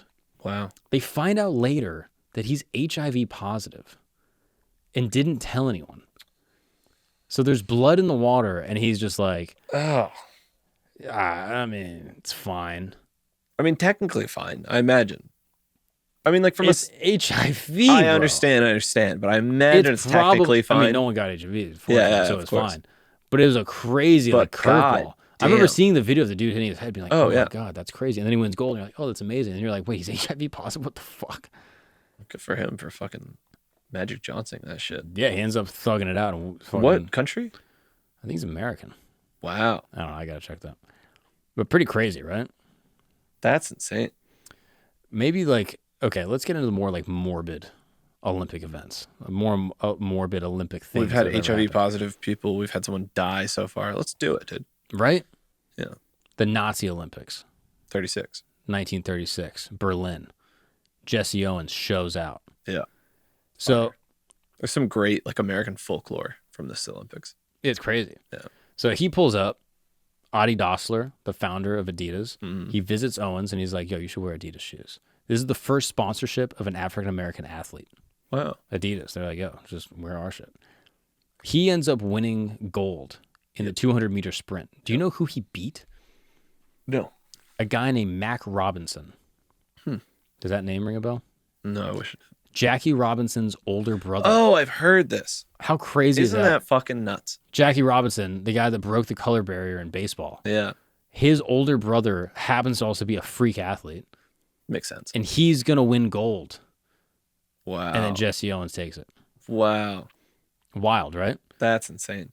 So in the games, obviously, like Hitler's like a big point of contention. This is like a whole thing. Mm-hmm. He's like on meth, apparently. He's like at the Olympics, like tapping his foot, like going crazy. Oh, yeah, because by 36, he's like addicted to methamphetamines at this point. Yeah, and like, you know, they're trying to look at like this Reich as like, yeah, we're like a legit country. Yeah. You know, we treat people fair, He only shakes hands with the German gold medalist.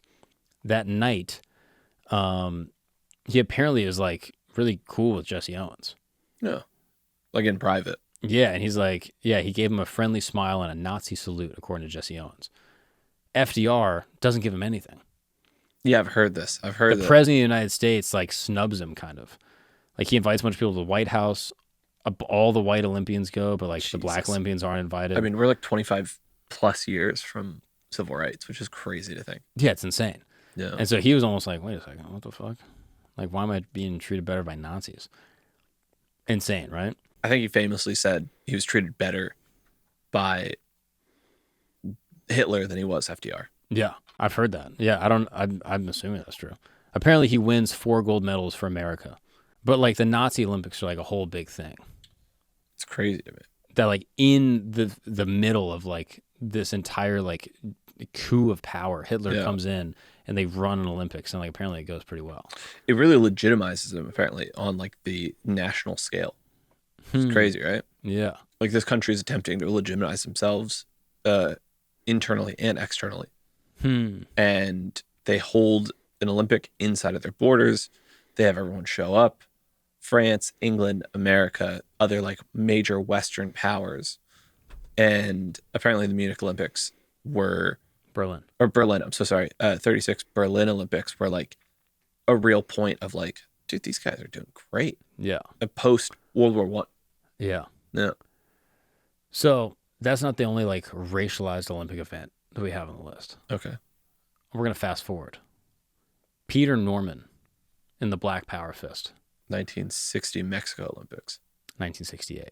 68. Mexico City. Fuck. Basically got it though. So these two guys, Tommy Smith, John Carlos. Yep.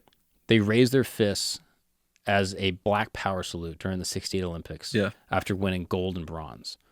There's so much other stuff to the story that I didn't realize. It's kind of crazy. So when they get their medals, they take them shoeless. Yep. Did you know this? If you look at the picture, it's just fire. It's just them, fists in the air, going wild. I didn't realize they were shoeless. Dogs out. Literally, just like they had socks on, but damn near. So apparently there's a bunch of other stuff that's like a metaphor with this whole thing that I had no idea. Yeah. One of the dudes wears a black scarf around his neck to represent Black Pride. Another guy has his like top unzipped to show solidarity with the blue collar workers in the United States, and a necklace of beads that he describes as those for the individuals that were lynched, killed, or that no one said a prayer for, that were hung and tarred, and for those thrown off the sides of the boats in the Middle Passage. Crazy. I mean, that's pretty political. It's awesome. They went for it. Yeah. Apparently, I didn't know this. Peter Norman is the Australian sprinter that got second. Yeah. So basically, they have this whole plan. These two guys, these two Black American dudes, they're like, yo, when we win, we're both going to bring black gloves. We're going to raise our fists in the air, our right fist. One of the guys forgets his gloves. I was just going to say, you know why they did a left and a right glove? Peter Norman is like, yeah, why don't you just wear the other one's glove? And the other guy's like, dude, that's a fucking good idea. Yeah, isn't that awesome? The Australian guy was like, just wear the other glove. Yeah. And apparently he was about it. He like wore like a badge that was like in support of like human rights. And he was like, yo, I'm going to like ride for these guys. And they ended up forming like a friendship that like went super, super far. There's awesome interviews with them later in life. What do you mean? Like later as they get older, they talk about each other and they also talk together. There's some great interviews. Well, dude, when Peter Norman dies in 2006, those two guys, Smith and Carlos, are pallbearers at his funeral. Isn't that amazing? Like they were like lifelong friends after this event. It's like awesome. Yeah. The IOC president at the time ordered Smith and Carlos suspended from the U.S. team and banned from the Olympic Village. Yeah. The Olympic team, actually, kind of shocking. They were like, the U.S. Olympic team was like, nah, fuck that. The Olympic Committee was like, nah, that's stupid. If you take these guys out, we're pulling the whole track team.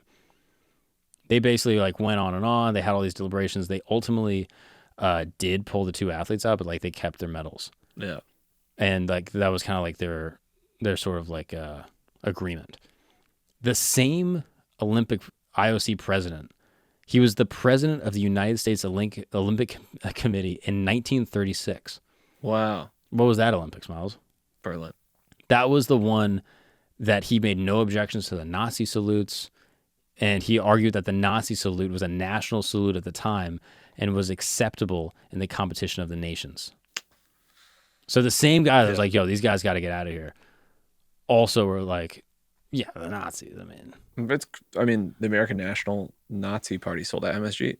I didn't know that. Crazy, right? Cool with the Berlin Olympics, and then apparently these guys do this, and they're like, that's so fucked. That's an awesome photo, though. That's one of the best, like... Well, have you seen this other photo from the same moment? No. So apparently, these guys had a huge sneaker deal with Puma. So they took their shoes off, and they're like, oh, man, if we're on, like, the podium with our shoes, like, we might end up fucking our bag up. Ah, interesting. So what they do is they put their shoes at 90-degree angles on each other's podiums. If you look at the picture from other angles, we can drop it in here. They put one Puma shoe facing like this way, and then the other Puma shoe facing this way. Wow. So that no matter what angle you take the picture from, you can still see the Puma shoes. Crazy. Just got the bag for it, though. Respect. I mean, it's also just crazy. Like, in the time frame that this is, 1968, like, America's just fresh off civil rights. Like, yeah, I think MLK was assassinated that year. It's just insane. And then to have, not only to be as good as you are, to win and also get third, but to have the wherewithal to, like, make a political statement. And I know people hate political statements within sports. I know it's a huge controversy for a lot of people. I think it's really impressive to have, like, the time, the space, the wherewithal to, like, plan it and do it. And yeah, it's just one of the cooler ones for me. Kind of badass, right? Oh, it's so awesome. And then this dude, Peter Norman, his life goes to shit. I've heard. Afterwards, he goes back to Australia. He gets, like, crushed. Yeah. So, like, he's reprimanded by the Olympic authorities that, like, criticize him. A bunch of people in the media are saying that he's, like, a racist and that he hates white people, da-da-da-da. He's, like, snubbed from a bunch of other Olympic events. It's crazy. So, like, they say, like, oh, you're not qualified, even though his qualifying time was better than the other people's. Yeah. He's, like, snubbed from a bunch of stuff. Sydney hosts the 2000 Summer Olympics, and he's not invited to take part in the celebration. Yep. And then it wasn't until, like, 2013 or 2012 that the Sydney, like, government was like, all right, this Peter Norman guy is okay. Crazy. I love that people think of Australia as, like, the Western sort of, like, goofies on that island. They also had their own fucking problems. Well, dude, they had a whole law that they passed way back in the day that was literally, like, a non-immigration act where, like, police could pull up to Australians at any time and ask them to recite a 50-word dictation. Wow. They basically had to, like, they would say something and they had to write it in a European language. Wow. So let's say you were a Chinese immigrant that came over, and let's say you were able to do it in English. They then could be like, oh, you have to do it in, like, a specific European language. Do it in French. Do it in Flemish. Wow. And then if they couldn't do it then, they'd bounce them. It's crazy. But they didn't do anything else wrong. Don't ask the Aboriginals. But I'm sure it was fine, okay? There's nothing, you know what I mean? We all have our history. We all have a whoops every now and again. You know what I mean? It happens. Another whoops. Crazy, right? Those two guys, by the way, Yeah. ended up having, like, good careers afterwards. Like, one of the dudes, like, specifically athletic careers. Mm-hmm. Like, one of the dudes ended up playing, like, Smith played for the Bengals. I was just going to say one played for Cincinnati. And then the other dude played, like, Canadian football. He had, like, injuries and stuff, but, like, ended up playing professional football in Canada. It's awesome. Lived, like, pretty decent lives afterwards. One of the dudes became, like, professor. Like, I think the guy that played Canadian football ended up going on to, like, teach, like, I was like some type of, like, physical ed or something like that. One of the better American moments. I mean, seems pretty cool to me. Yeah. Right? Yeah. There's a bunch of other wild things. Tonya Harding's whole incident. Yeah. This is a wild one. I've seen the movie. Tonya. Oh, did you? Yeah. I didn't watch it. That's a great movie. Is it good? Yeah, Ravi. Something I didn't realize. So, again, the breakdown of this events. What was the girl's name? Kerrigan? Yep. Nancy Kerrigan. So, Tonya Harding, she's sort of like a, you know, kind of depicted as, like, a little rough around the edges. Yep. Country girl, but an amazing figure skater. Nancy Kerrigan, she's sort of like a darling. She's America's, like sweetheart. Almost. America's sweetheart. She's also an amazing figure skater. Yep. They're going up in this event. They're kind of competing against each other, sort of, but also against a bunch of other countries. Yep. Tonya Harding and, like, her ex-boyfriend at the time, I believe, Yep. sort of create this, like, plan to fuck up Nancy Kerrigan. Yep. They break her knees in. They end up finding someone, I think it was like a nephew of someone, like a young kid. They pay him a couple grand and they're like, yo, walk in there while she's training. He walks in and goes, hey, who's Nancy Kerrigan? They go, oh, she's over there. Which is crazy. They weren't like, it's going to be the blonde chick with the skates on and the leg warmers. No, because apparently a bunch of other people were like training at the time. Yeah. So they send him in, beats her knee in.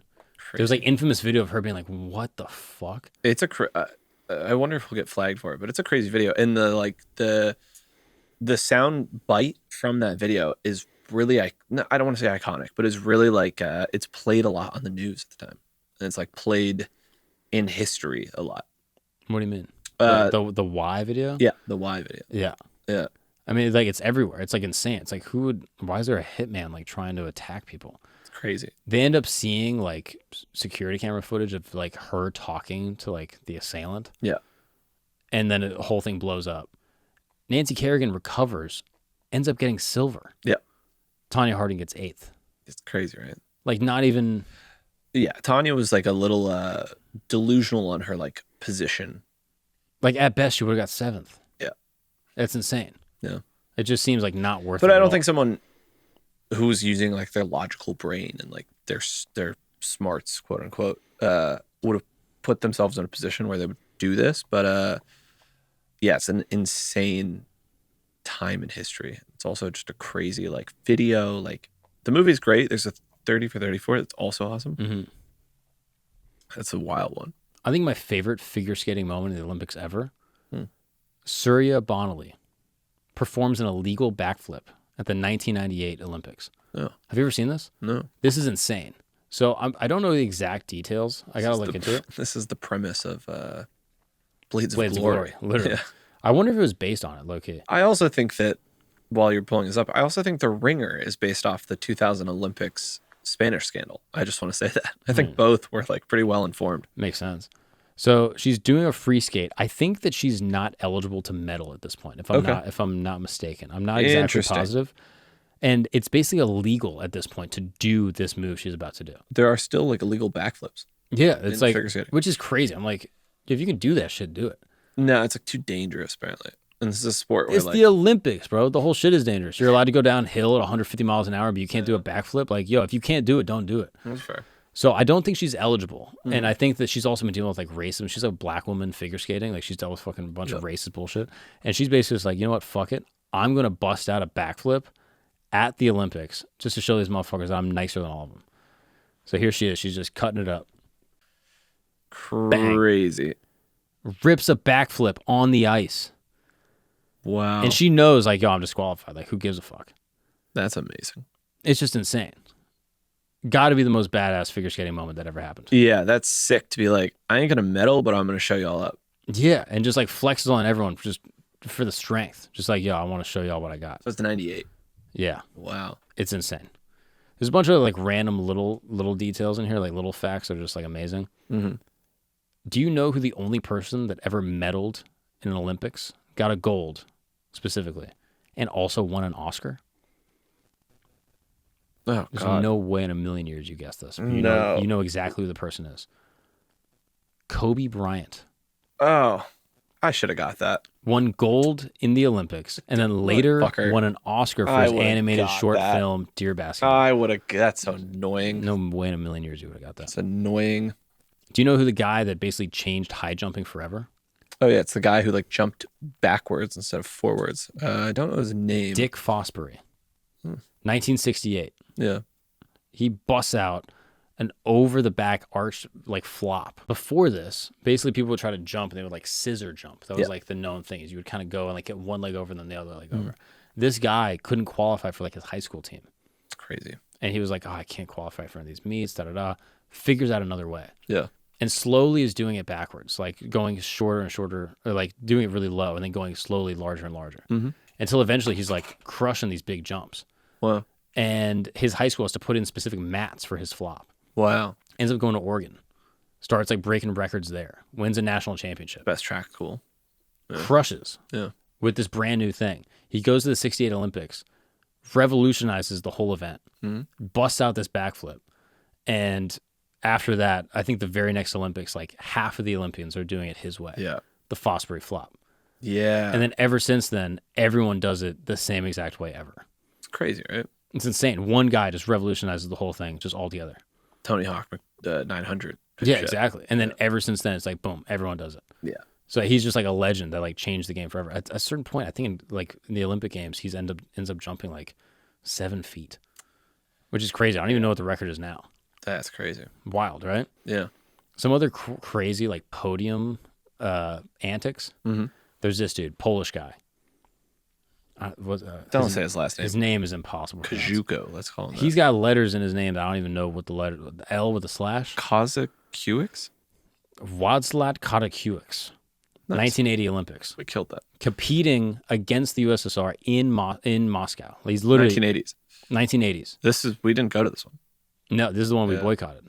This is Which like would suck so bad. Imagine 4 years, you kill yourself to do this thing, and then there's been a ton of crazy boycotts. Basically, like all of Africa boycotted at one point in one Olympics. Whoa! Because New Zealand went to, that's what it was. It was in South African apartheid. Yeah, it was like a huge political topic, and New Zealand had taken their rugby team through South Africa as part of like exhibitions and shit, like prepping for it. And because New Zealand was in the games and didn't boycott South Africa. South Africa was basically banned from the Olympics for like years. Yeah. From like the 30s up until like the mid 80s, I think. Yeah. And because New Zealand like did the games with them, tons of African teams were like, fuck you. Wow. And they boycotted. I think it was in Montreal. They were like, yeah, we're not going. What's up, guys? We're going to take a break really quick because we got to talk about your amazing dick game. Yes, you. You right now, listen to my voice, my deep, soothing voice. You have an amazing dick game. Mm-hmm. Or maybe you know someone with an amazing dick game. Maybe you got a boyfriend. Who knows? But if you have an amazing dick game, there's a way that you can make it better. And that's with the good people over at Blue Chew. Blue Chew is an amazing service that basically delivers a chewable tablet that has the same active ingredients as Viagra, Cialis, all that stuff. But this is the chew. It's at a fraction of a cost. And it's never been easier to get your hands on the greatest dick game of your life. Never been easier. I'm telling you. You can go to bluechew.com. And you can submit all your information to a licensed person, a legit person that will then mail you a discreet, very unassuming, but very, very powerful package. You know what I'm talking about? The powerful package to your home. That's how easy it is. You don't got to go talk to a doctor and be like, yeah, I want, nope, easy. You got to just go on the internet, bluechew.com. I want to get the best dick given of my life. And that's how you do it. Easy as that. And for the listeners of this show, of this program, you are going to get free first month of Blue Chew. You're going to be getting Blue Chew for free. All you got to do is pay $5 shipping. That's a cup of coffee. Black to be delivering that BBC. You know what I'm saying? That's bluechew.com, BLUECHEW.com. Use the promo code GAGNON, GAGNON, and receive your first month for free. That's bluechew.com for more details and important safety information. And thank you so much, Blue Chew. I'm telling you, man, check out this product. Even if you're one of these people that's like, I don't know, I don't really need it. What are you talking about? It could be better. It can always be better. Let's say you're in the 1%, you're about to be in the 0.01% with Blue Chew. Now let's get back to the show. There's a current controversy right now going on with the Russian athletes in the Paris Olympics that start tonight. Oh, the BRICS Games? Have you heard of this? No, there's a controversy going on right now that Russian and Belarusian athletes can't go under their flag. So they're going under like independent Olympic athletes or something. I don't remember exactly. There's only 15 Russians going, and there's a bunch of rules that follow. They can't post about the war. They can't have military time against Ukraine. There's all these crazy rules in the IOC. And 10 of the 15 current Russian athletes, quote unquote Russian independent Olympic athletes, have broken the rule. And one of the girls liked a post of like Stalin posted on like a pro-Russian account that was like the only way to communicate with, and I'm going to butcher it, but the only way to communicate with your enemy is after they're defeated. So there's all these people that have like done things on social media that they shouldn't have done. And the contrary, or like, I guess the question is like, will they or will they not compete, even though they're not competing for Russia? Yeah. The boycotting stuff is really fascinating. Bro, it's crazy. Yeah. Like people get banned and stuff. Like I told you this one before, but like there's a girl, I forget exactly what her event was. I think she's Scandinavian or something like that. She got kicked out of the Olympics. She was like a potentially like a front runner, like win gold. Wow. Gets kicked out for a racist joke that she tweeted. Was So a the joke. Olympics were happening in Europe at the time. And the tweet more or less said something to the effect, at the time there was like West Nile mosquitoes that were like bringing like West Nile virus. And she was like, damn, there's so many Africans in Europe right now. The West Nile mosquitoes are going to be having a home cooked meal. Decent joke. Decent joke. Right? Yeah. Got booted. Couldn't compete. Bummer. Okay, I'm sorry. Back to our Polish fucking guy. Władysław Kondrashewicz. We'll get a green pointer to... This guy's a legend. Yeah. 1980 Olympics. He ends up basically like crushing everyone. Mm-hmm. So his whole thing is actually like super badass. He's a pole jumper. No pun intended. He's Polish, but he's a pole jumper, pole vaulter. And he basically like crushes everyone in the pole vault. Mm-hmm. But the way that the games are set up, he beats everyone's score going into the final heat. Mm-hmm. So he's the only one that qualifies for the final heat because he didn't have any missed attempts going forward. Oh, wow. So he crushes everyone. Okay. He basically is guaranteed a gold. Wow. When he gets up there after doing it, flicks off the entire Soviet stadium. I mean, shout out him. Again, Poland is basically like under like kind of control over like the Soviet Union at the time. Flicks off all of them. He claims that it was just against the people in the stands that were booing him, but then other people were like, "Oh, there's definitely a larger like political message going on." Go for it. Shafts all of them, Yep. and then he still has to do another jump. Wow. Raises the bar from his last pole vault, and does the next jump and beats his own best jump. Wow. And like sets a record, I think, at the Olympics. Crushes everyone, flicks everyone off again. Wow. Just badass. Like, I mean, so sick. Keeps his medals. Everything's cool. They try to take it from him, and they're like, nah, we're not going to give him How up. scary is that, though? Because you're in their country. Oh, he ends up having to leave. That's what I'm saying. Like, your country has to get you out immediately. Yeah, it's like a whole thing to like make his life hell. They don't go for him like directly, but they go for him for like other things. Like they try to disqualify him for like his uniform. They said he wasn't wearing the proper attire. Got it. And ends up fleeing to West Germany. Not fleeing. He actually like moves to West Germany and then lives his life like near Hanover. Wow. And just lives like kind of like a regular life, just like a legend. I mean, yeah, that's balls to like do that. Right? It's insane. Yeah, that's crazy. I mean, there's a bunch of other like crazy things. 1936, these two Japanese guys, pole vaulters again, go against each other, and they go against each other in the final, or no, for the qualifier to win silver, and they basically are like, we're not going to compete against each other. It's unsportsmanlike to compete against my countrymen, Wow. and they decide to share it. Share the silver. Yeah, That's cool. kind of cool, right? That was really cool. And you're like, oh, that would never happen, right? Nowadays, and that was 1936. No. 2020 Tokyo Olympics. Wow. Two high jumpers. They're like best friends. I'm pretty sure one is like Italian. The other guy's like maybe Egyptian or something like that. They're like been homies forever, like doing Cool. high jump competitions forever. They both go to the finals. Yeah. They're both like getting each other's scores, like matching each other in the high jump. And they can't get to the final thing. So neither of them can like best each other. Like they're off by like millimeters. And they both are like, yo, we're going to share the gold. Wow. And the two of them share the gold of the 2020 Olympics. That's amazing. Crazy, right? Oh, that's awesome. Kind of nice. There's also like a bunch of other little things. Like there's a prisoner of war games that go on. Oh, wow. I think this is like 1952. The Olympic Games are going on. They're in Helsinki. There's a bunch of prisoners of war in like North Korean prison camps. Wow. Like Americans, Brits, a bunch of other people in these prison camps. And they basically do their own Olympic Games. Huh. And like the prison guards kind of like allow them to do it. Wow. 500 participants representing 11 countries Christ. in 22 events took part in the 1952 Intercamp Olympic Games. It's not recognized by the IOC, I mean, the obviously, IOC should recognize this if they're smart. right? But also the games are just them like finding little things and doing like little random equipment, and like they did like makeshift javelins from like bamboo sticks that they found and like salvage parts to like do shot put. Human spirit. I mean, I would 1,000% recognize this with my IOC. Right? Guys in a prison camp. This is like sanctioned like by Mao Zedong, who's like kind of in control of the prison camp at the time in North Korea. I mean, that's sick. They kind of like Once again, this is the premise for The Longest Yard. basically every great comedy is kind of based on like some crazy tragic Olympic event. Yeah, that that's happened. the title of this podcast, actually. Yeah, it's insane. He kind of like lets it happen. Mao Zedong. He's just like, all right, we Yeah. want to like be cool. They want to like show like, like a little good gesture to like the UN, Yeah. and like they let him happen. Wow. It's insane. Kind of heartwarming, right? Oh, man, that's cool. Yeah, it's insane. Did you see this Russian weightlifter? Is it the one Tell me about it. This is the dude that lifts it right after his wife passed away. Oh, dude, get the fucking waterworks going. This is an awesome one. You saw this? Yeah, of course. Let me correct myself. He's not Russian. He's German. Yeah. Matthias Steiner. It's like the most insane video. Like his wife had like just passed away recently. He's in 4th place. He's like lifting more than he's ever lifted in his life. He's like, I don't know if I can do it. Oh, man. And he promised his wife, he was like, I got this for you, baby.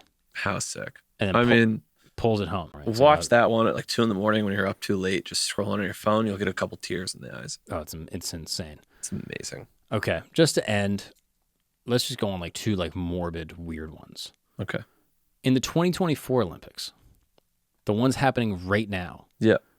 there's allegedly, and I shouldn't say allegedly because I'm pretty sure it was convicted, a child rapist that's competing. Yep. You heard about this? Yeah. This is insane. Yeah. So everything that I've read on it is like, nah, he did that shit. I'm like trying to see if there's like a gray area. He pled guilty. Yeah. So from what I understand, he's 19 years old. Yep. He's like grooming this 10-year-old girl that he meets. He's from the Netherlands, correct? Yeah, he's Dutch. Yes. Meets this like 10-year-old girl on Facebook, grooms her for like 2 years. Yep. She turns 12. He goes over, I think she's in England, goes to England. He goes, yes. Rapes her. Yep. And then bounces back to the Netherlands. Which famously a bunch of articles said like had sex with. And it's very interesting to like, that's not the right She's word. 12. Yeah. Like it's not even close. Yeah, Like, what you the can't fuck are we even use talking those about? terms. It's insane. It's great. So he straight up rapes this girl, bounces back. It becomes a whole thing. There's a whole investigation. He gets extradited, goes to prison. He goes to the trial and the judge says, your hopes of ever representing your country are now squashed. Paraphrasing for him. No, literally, he's like, you're never going to represent your You're country. never going to You have represent so your much country, potential and you whatever. ruined I'm it. giving you 4 years in prison. Yeah. Which pretty lenient, if I'm honest with you. Raping 4 a years. kid? What the Is fuck are we talking about? crazy.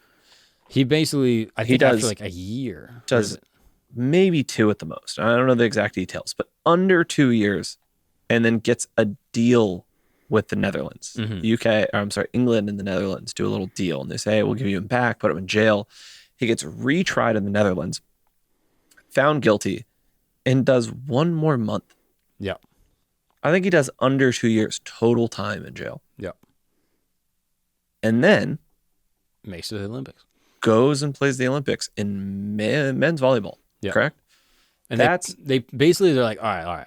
He's allowed to compete, but we're going to pull him away from the Olympic Village. There's no IOC laws on prior convictions. It's based on the country, the rule of the country. So if America had the best, I don't mean to make no light of the situation. If America's like best sprinter in the world was a murderer, we could send him. OJ could run. Yeah, it's crazy, right? It's insane. The But IOC has this, no I'm rule. like, look, there should be one rule. They also have weird rules about like, oh, if you're talking about pro-war stuff that we're not cool with, you're out. But if you raped a girl in England and when she's 12, They try to take these black dudes' medals away because they put their hand in the air. it's And then crazy. you rape a kid and they're like, all right, It's we crazy. can look the other way. What's his name? Steven Van de Velt. He pled guilty, which is why I don't really mind talking about it. I'm like, he I said he don't know. did. Pled guilty. Had a kid and a wife after. Like, it's just crazy. And he was also like kind of gruff, apparently. Like they interviewed him. They're like, the media is making such a big deal about this. I'm not a pedophile in the conventional sense. Which What other sense, motherfucker? he was like, come on. That girl ended up also like had a terrible, she had not a great time. She ended up like self-harming, had like an OD or some shit. Ugh, God. It's like, it's insane. And just like let it happen. I hope his team loses. Right? Yeah. Everyone does. And now it's also like such a distraction. I'm like, if I'm the head of the volleyball team, I'm like, there's not another 6'4" guy in the Netherlands, Yeah. the tallest fucking country in the world. There's not another dude that can fill in. Fuck that guy. It's insane. I mean, how good is he? He must be the greatest ever. That they're like, yeah, we know you. Yeah, they're fucking willing to like. did the worst crime ever. The Netherlands is willing to like put almost their like country's reputation up against with this guy. He's wearing your fucking colors. He's wearing your I wonder how jersey. his teammate feels. Ugh. Like this is a guy that's got to ride for him, Yeah. and he's got to be like, yeah, he's good though. I hate that. It's crazy, right? Yeah. It's insane. Here's some more morbid shit. Saddam Hussein's son, Uday Hussein. Mm-hmm. He's infamous. He basically was put on the head of the Iraqi Olympic Committee and the Iraqi Football Association. Yeah. His role gave him a ton of power over all the athletes. This is his oldest son. And this is also all alleged, okay? And by alleged, I mean it probably happened, but alleged. Anytime an athlete did poorly, he would torture and imprison them. Oh, God. This is crazy. Ugh. So, like, if you didn't do good at the Olympic Games, which I don't know, if you ever watch the Olympics, you don't really typically see Iraq at the top. Not a lot. If you didn't do good, you would go into prison for days or months at a time. He would have them beaten with iron bars, caned on the soles of their feet, chained to walls, and left to stay in contorted positions for days, Ugh. dragged on the pavement, dunked in sewage because he hoped that their wounds would get infected. And if he stopped by a player's jail cell, he might urinate on his shaven head just to humiliate them. Ugh. Amnesty International reported that he had ordered the hand of an Olympic Committee security guard who he accused of stealing sports equipment, and he wanted to get it cut off. The missing equipment was later found. So maybe on that regard, maybe that one he got right. Which Amnesty International, I keep saying them say that shit's bad. Can they get like an enforcement arm instead of just it's bad arm? arm? They need like a militia or something. They just have the arm that says shit's bad instead of fix the bad. Right? Like, yo, do something. Yeah, they got to do something about that. Issam Al-Dawan, Iraq's most decorated volleyball player, and he's a coach. He's left shackled and in contorted position for painful days on end. Ugh, God. Painful ways for days on end. That's awful. Other dude, Sharar Hidar, imprisoned and tortured after he told the INOC officials he planned to retire from the Iraqi national soccer team. He ends up defecting to Hungary to escape this guy. Raed Ahmed, 12-time Iraqi national weightlifting champion, carried his country's flag at the Atlanta Olympics in 1996. He sees President Clinton applauding him, and he's like, fuck this shit, bro. He decides to defect. Wow. And ask for amnesty at the Olympic Games. His whole family gets murdered. Crazy. Oh, God. Insane, right? The Cuban national baseball team will sometimes come play exhibition games in America, and Cuban players will defect to America. They leave with like 24 players and they come back with like 22 pretty commonly. But is that like a problem for their families and shit? I don't know. Mind you, like it's a problem for defecting. It's like some shit's gonna happen. Yeah, mind you, I'm not an expert on that, but I don't know if it's a problem for their family, but it is a pretty common problem that the Cuban baseball team faces. Whoa. Is like some of the better players in the league, maybe in the past 20 years, are players Puerto Rican and then just pop over. Are players that have defected. All right, let's end on something terrible. I was gonna say let's end on something good. All right, we'll do this one and then we'll do a couple other maybe sillier ones. Okay. But this one's just crazy. It's just like so many fucking layers. It's all like crazy shit that happened. 1972 Munich Games. Okay. What they call the Munich Massacre. This became a movie, obviously, by Spielberg called Munich. Yep. It became a documentary called One Day in September. Mm-hmm. It's the most insane thing ever. Mm-hmm. So basically, 1972, this is like Germany's big like reintroduction to the world. Mm-hmm. Okay? The whole Nazi thing, yada, yada, yada. Mm-hmm. We're not Nazis. No. We're just regular West Germans. You know what I mean? Doing our thing. 1972 rolls around. They name their games like something like super, like it's like the Olympic Games of Peace. Yeah. And because they didn't want to be seen as like this authoritarian regime, they didn't have any armed guards everywhere. Yep. So it was like minimal security all over the place. Yep. Just to be like, yeah, come on. They thought Munich was so safe. You think we're not Nazis? What are you talking about? So they do the whole games. They're setting the whole thing up. They actually hire a forensic psychologist to go through all of the potential terrorism scenarios. Mm-hmm. And they're like, what could possibly happen to these games? Like, take us through everything. Apparently, they do this at before every major sporting event. Yeah. Like, what are our potential weak points that we should consider? Yeah. This dude talks about something called Situation 21. Okay. Situation 21, again, of this 26 sort of like, line sheet. The 21st situation that he brings up is he's like, hey, look, there's obviously a ton of, turmoil happening in the Middle East. You're going to have Israeli people here. You're going to have some Arab nations here that potentially are unfriendly to the, Israel existing as a nation. And he says it's possible that maybe like Palestinians or people at the behest of like the Palestinian cause will invade the Israeli delegation quarters. They might try to like kill them or take them hostage, and they might demand that Israel release prisoners, and then they'll eventually try to like get a plane to like leave West Germany. The organizers are like, I doubt it. They brush it off. And they're like, all right, maybe, but probably not. Fast forward, the Olympics start.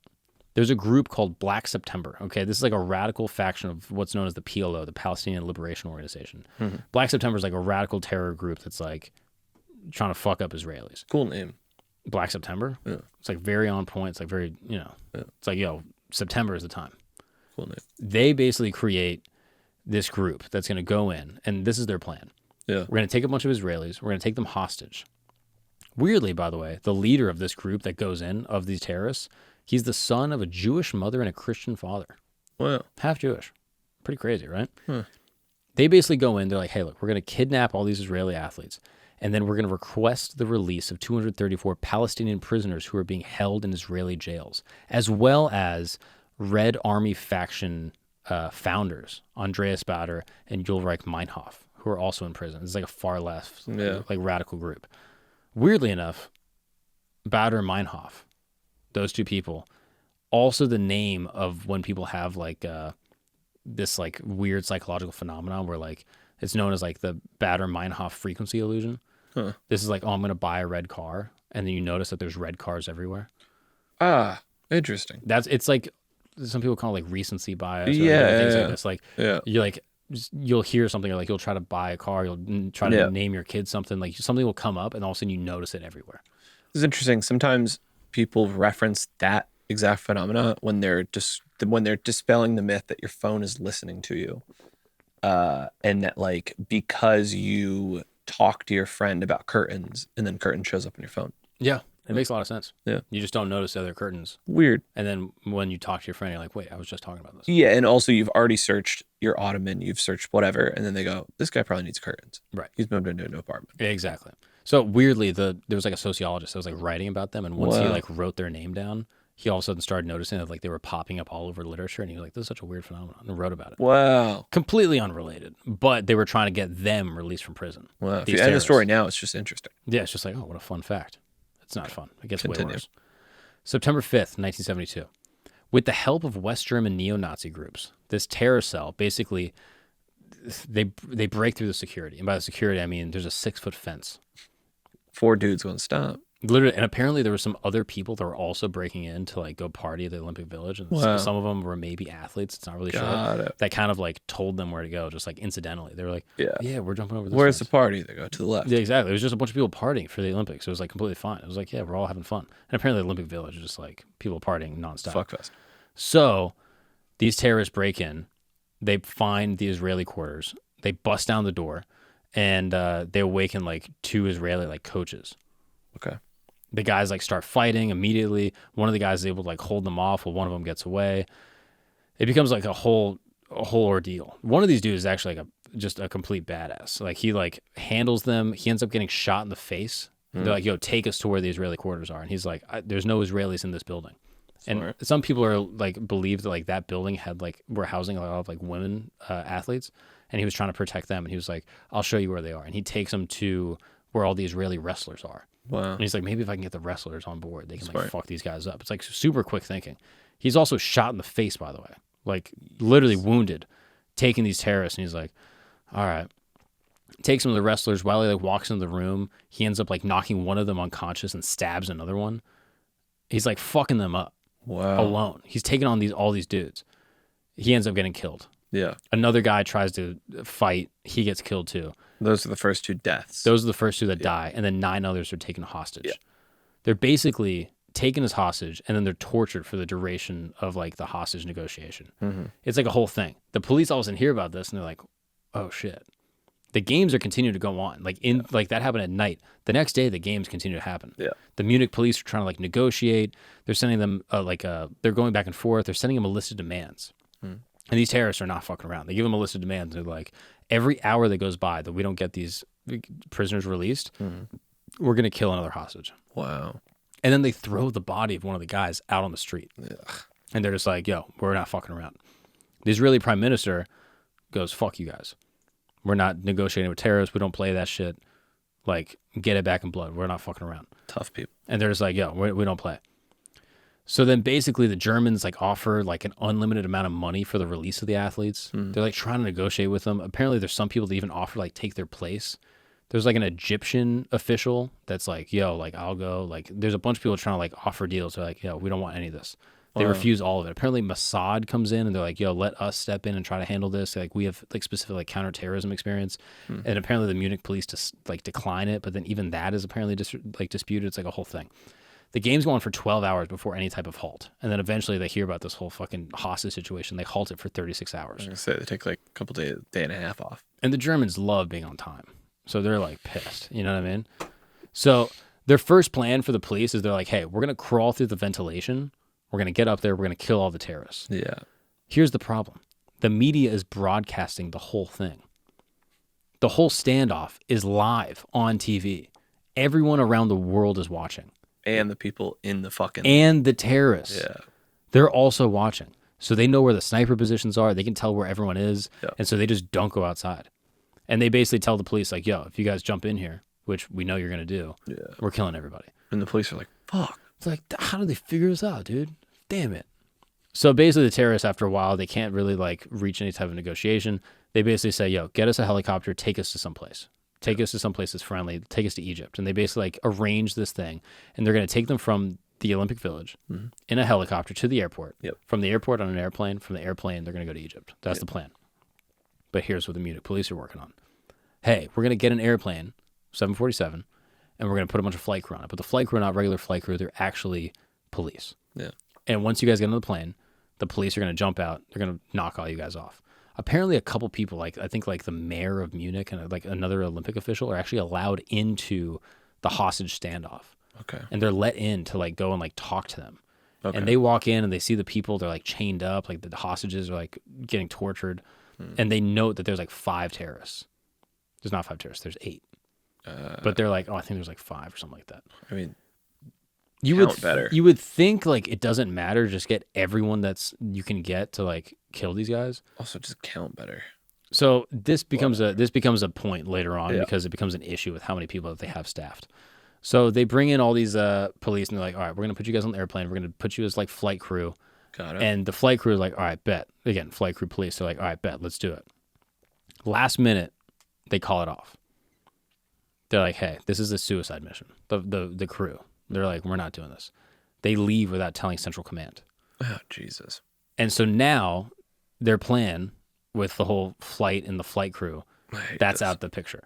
So all they have left is 5 snipers around the perimeter of the actual, like, where the airplane and the helicopter are. Yeah. And they're going to take out the terrorists. I mean, now, most sniper ops, you need at least 2 snipers per target. Interesting. Per known target. Yeah.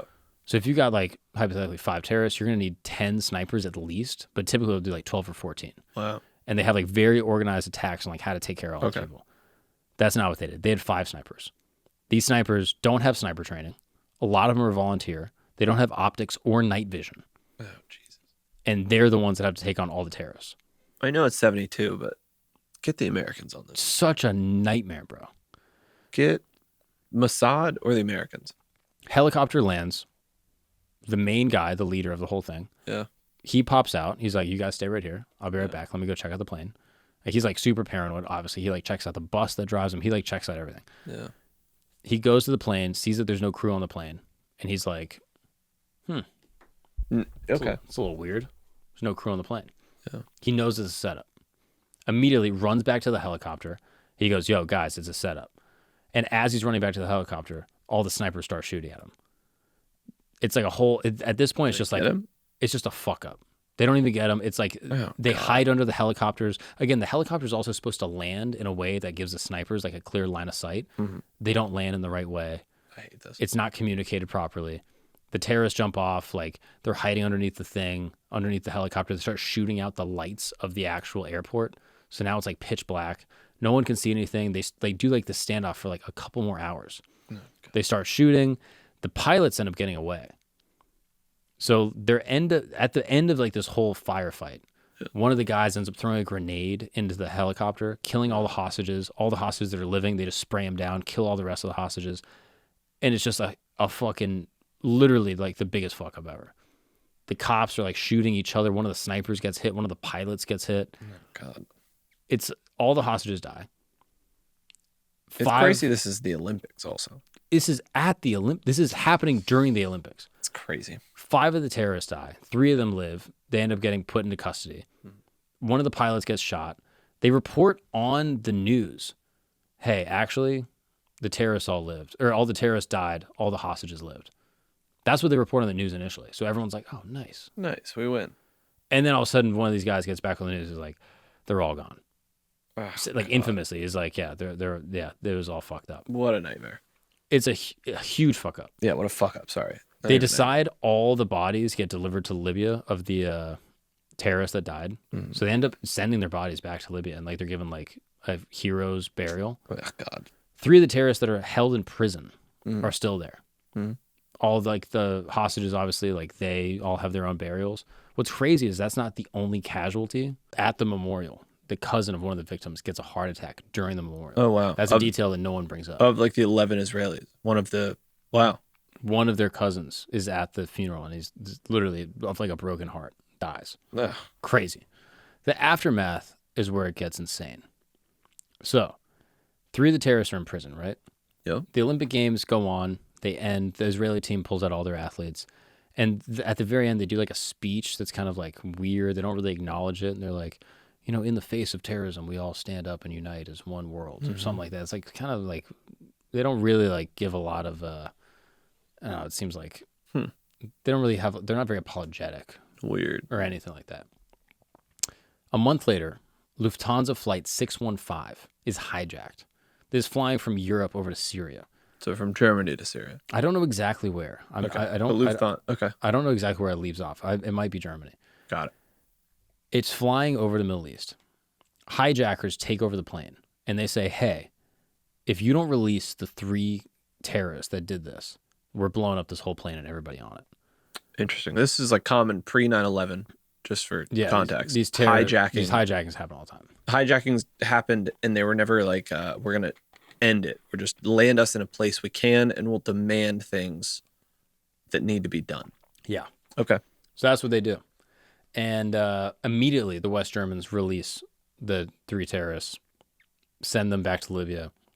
And they give like press conferences. They're kind of like seen as like heroes back in their country. Like people are like, yeah, you did the thing. Okay. Some people speculate, and again, this is conspiratorial. There's a little big allegedly here. Some people speculate that the German authorities worked with the Black September group to demand that no more terrorism in their country ever happens. And they basically were like, hey, look, these 3 prisoners that we have, they're a big liability.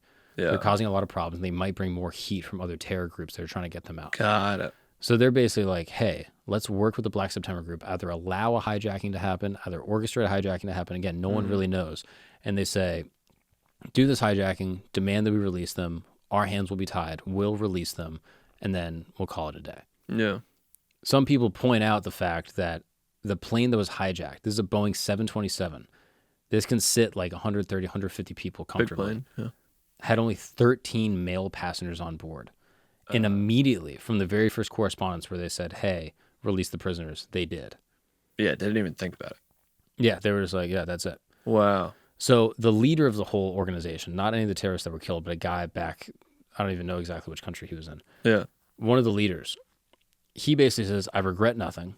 Before Munich, we were terrorists, but after Munich, at least people starting to ask, oh, who are these terrorists? What do they want? Before Munich, nobody had the slightest idea about Palestine. So he almost looked at it, he was like, yeah, this shit worked. Israel got pissed. They do this operation subtly named Operation Wrath of God. And they vowed to basically kill anyone that was connected to the plot.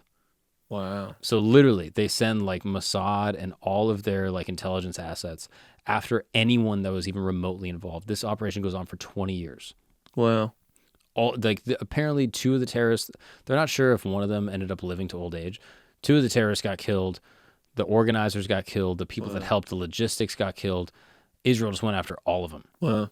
They even, in 1973, they killed a Moroccan man unrelated to the Munich attacks after he was mistakenly said to be a Black September operative. Wow. They just took him out. He's like a Moroccan dude.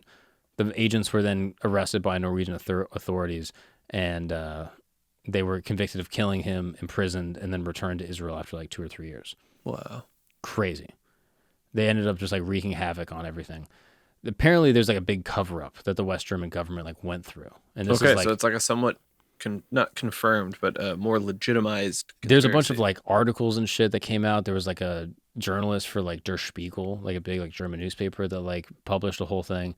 And one of the other like pieces of this whole story that adds to the fact that maybe there was some type of agreement met by the West German government and this terror cell is that the French police arrest one of the chief organizers of the massacre, and just like a well-known, this is the dude that was like, I have no regrets, like this shit worked. Okay. That guy gets arrested by French police, and they don't necessarily have grounds to like keep him or like try him. So they go to the German authorities and they're like, hey, do you want this guy? We can extradite him to you, and then you guys can put him on trial for all the events. And the German authorities allegedly say, yeah, we don't want to get involved. Wow. So they take no action, and they end up releasing him, and then he ends up dying at a Damascus hospital in 2010. Jesus. A kind of further proof that maybe the Germans were like, yeah, we said, like, if you guys don't do any terrorism, we're not going to fuck with you. It became a whole thing. crazy. Steven Spielberg makes a movie about it that's apparently amazing. I haven't seen it. And it's just like one of the most, probably the most tragic, like insane events that have ever happened in the Olympics ever. Yeah. Like by far. I mean, Yeah, undeniably. like the fact that like the Olympics went on, Yeah. like not people didn't really know like what was happening. Like Olympic athletes were like still competing. There were like other Olympic villages that were around and people could like see onto the balcony. Like long jumpers would be like, oh, that's crazy. There were certain people in the Olympics that were like unaffiliated with Israel, non-Jews, that were just like, I'm leaving. Yeah, of course. Like in solidarity, they were like, oh, I'm out. One of the girls, she was actually a sprinter. Her time in the initial heats of the Olympics were better than the gold medalists. Wow. And she bounced. She was just like, yeah, this whole thing is fucked. Wow. So Germany's big attempt to like make themselves look like not Nazis ended up having a bunch of Jews get killed. And they're like, ah, fuck. Yeah, they fucked that up pretty Crazy. damn good. I don't think they've And had then, an like, Olympics the- since. Yeah, I don't know if they have. I don't know Not if they that I have. can think of. But like, there's these pictures of these terrorists out on the balconies, like peering out with like masks on. It's like so ominous. They end Oh, up, I've seen these photos. yeah, the photos are insane. Yeah. And like, they have some of the hostages like do interviews, and they're like, they're just fuck. It's like the most brutal, fucked up thing ever. Pretty I wild. hate that. So in all the Olympic history, Yeah. there's good things, there's tragic things, heartwarming stories, brutal massacres. It's kind of an insane thing that we do. We just get all the ethnicities together. We're like, yo, let's fucking race these guys. Let's see what happens. Nothing bad could happen. We get all these different countries together. Just let them rip. You know what I mean? Yeah. That's wild. Pretty crazy. Can I tell you a fun Olympic story? Oh, please. I mean, there's so many for the record. We don't have time today to go through all of them. Yeah, we may have to do another episode. Derek Redmond's father supports him. Ugh. This guy with a collapsed lung, like, competes through the collapsed lung. There's a sailor, this guy Larry Lemieux, that gives up his chance to medal to help two other sailors that capsized. There's like so many crazy, crazy stories. Oh, the 2012 London Olympics opening ceremony that predicted COVID. Wow. That's a crazy one. I mean, we'll have to get into some conspiracies or do more episodes maybe on the Olympics while it's still going on. We might have. Oh, dude, there's an Olympian who won $100,000 basically just for eating too much. He basically like protested having to fight this Israeli dude. So he was like, I think it was a contested bout. And so in his next fight, he was like, yo, I'm not going to make weight. Intentionally binged himself to death. Wow. So just like ate so much food, missed weight, and then like got compensated by his country for missing it. Wow. There's so much crazy stuff. The speed skater strategy. Okay, I'll give you two really quick fun things about the Olympics before we leave, so we Well, don't end on the worst thing in the world. I thought these were good. No, they were. Just we ended on the brutal one. You can't start with the brutal one. That's true. Okay, so two things really quick. The next two Olympics, funny enough, are obviously the one happening right now, and then America has 2028, Los Angeles, and we just got, I think, announced today or the day before, 2032, Salt Lake City. Wait, back to back? Well, not back to back. Well, yeah, summer, winter. Sick. Cool, right? Yeah, that's dope. America is always the backup country if an Olympics can't be hosted within the country. So if war breaks out or a problem happened or their development for the games isn't up to speed, it always defaults to America because America is one of the only countries that has basically the facilities to run these at all times. When the facilities are, we have a ton of NFL stadiums and colleges. So we basically have Makes sense. dorms in the summer that no one's sleeping in because colleges are shut down. So we could do it. There's like something like 8 cities in America that could host a full-blown Olympics at the same time. Yeah, I mean, that makes sense. It's crazy, right? Yeah, I mean, you got to think America's so big. Like, it's all of Europe. Yeah. You know what I mean? If every European country could do one, like, Yeah. America could do. So it's sort of cool. We're the backup. It's fire. Secondly, the story that I really like for the Olympics, and there's no controversy to this, but it is really interesting to me. There's a guy named Eric Musabani, and it's the 2000 Olympics in Sydney, Australia. This Olympics is one of the bigger Olympics that focused on swimming because they had a swimmer at the time named Ian Thor. I'm going to get that wrong. The big Olympics for the 2000s. I think they call him Torpedo, which is a sick name. But there's a guy named Eric Musabani. He is a swimmer for Equatorial Guinea. Ian Thorpe. Yeah, nice. Gotcha. Doing all right. Yeah. Ian, so Equatorial Guinea is a country that does not have an Olympic swim team like other countries you're imagining, U.S., Australia, whatever. But there are something that happens within the Olympics where certain countries are allowed in based on a lottery system for developing nations or developing teams within nations to sort of give them like, hey, like we'll let you come here. We'll pay for the flight. We'll pay for your guy to come here. They'll participate and it will maybe possibly give him experience, inspire the country to invest more into the Olympics, whatever it might be. Eric Musabani gets picked from Equatorial Guinea to go swim at the 2000 Olympics in, I think, like the 100-meter freestyle.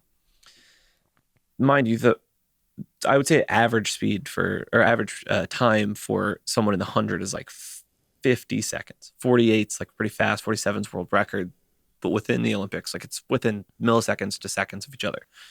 Eric gets put in on a heat that is not even basically on television. This same dude, I'm pretty sure, had never seen an Olympic swimming pool before. Yeah, so this is fun. So he is a guy who like enjoys swimming and wants to do well at it. He swims in a lake and then also swims in a hotel pool that is 12 meters long or like something roughly like that, like 30 feet. And he's only allowed to swim at the hotel pool when it's closed. So overnight, 5 a.m, whatever it might be, they're letting him like do some laps in the pool. Does not know how to do a traditional flip turn. I don't even know. Like a lot of the times he didn't have access to goggles. There's some crazy stories about this guy. They let him go and they let him go in the heat that is for the lottery winners of the people who don't have Olympic teams or don't have like the funds or whatever it might be, the infrastructure. The 2 other people don't really know how it works. And they false start the first one. And if you false start the second time, you're disqualified. Now, I think there should be more leniency for the teams that don't really know what's going on. Yeah. But the other people all false start. So now it's just him alone in the pool. And mind you, there's people in this massive stadium waiting for like the night event when there's going to be like the big heavy hitters. So they're just there early.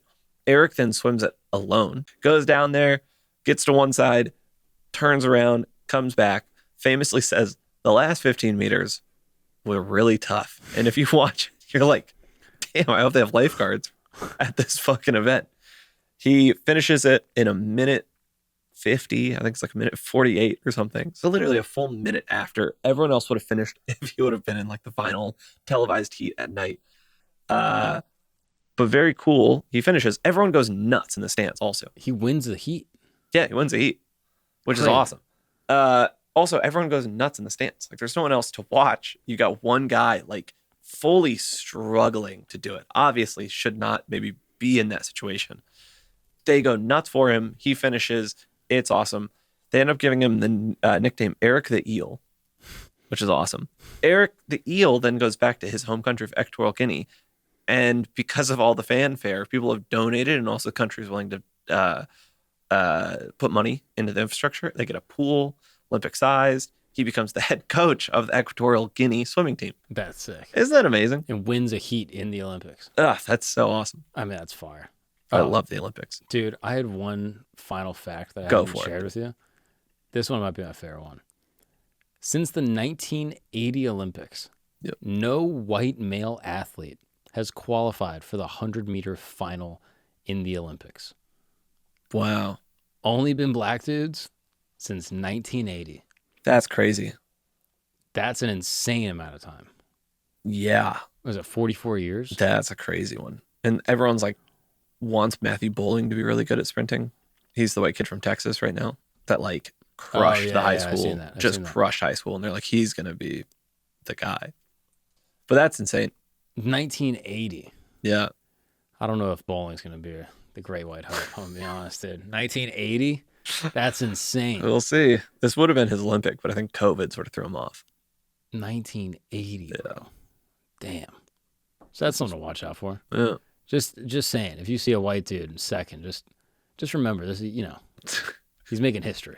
All right? That's true. Just remember that. Even if he makes the final heat, He's making history. if he doesn't, if he He can go fucking dead last. if he tears his hamstring, awesome. If you're rooting for an underdog, if you want an underdog to root for, watch the 100-meter and just look at any fucking German guy. Man. Oh, that's crazy. All right, let's just see what happens. I love the Olympics. Yeah. We possibly can do another episode.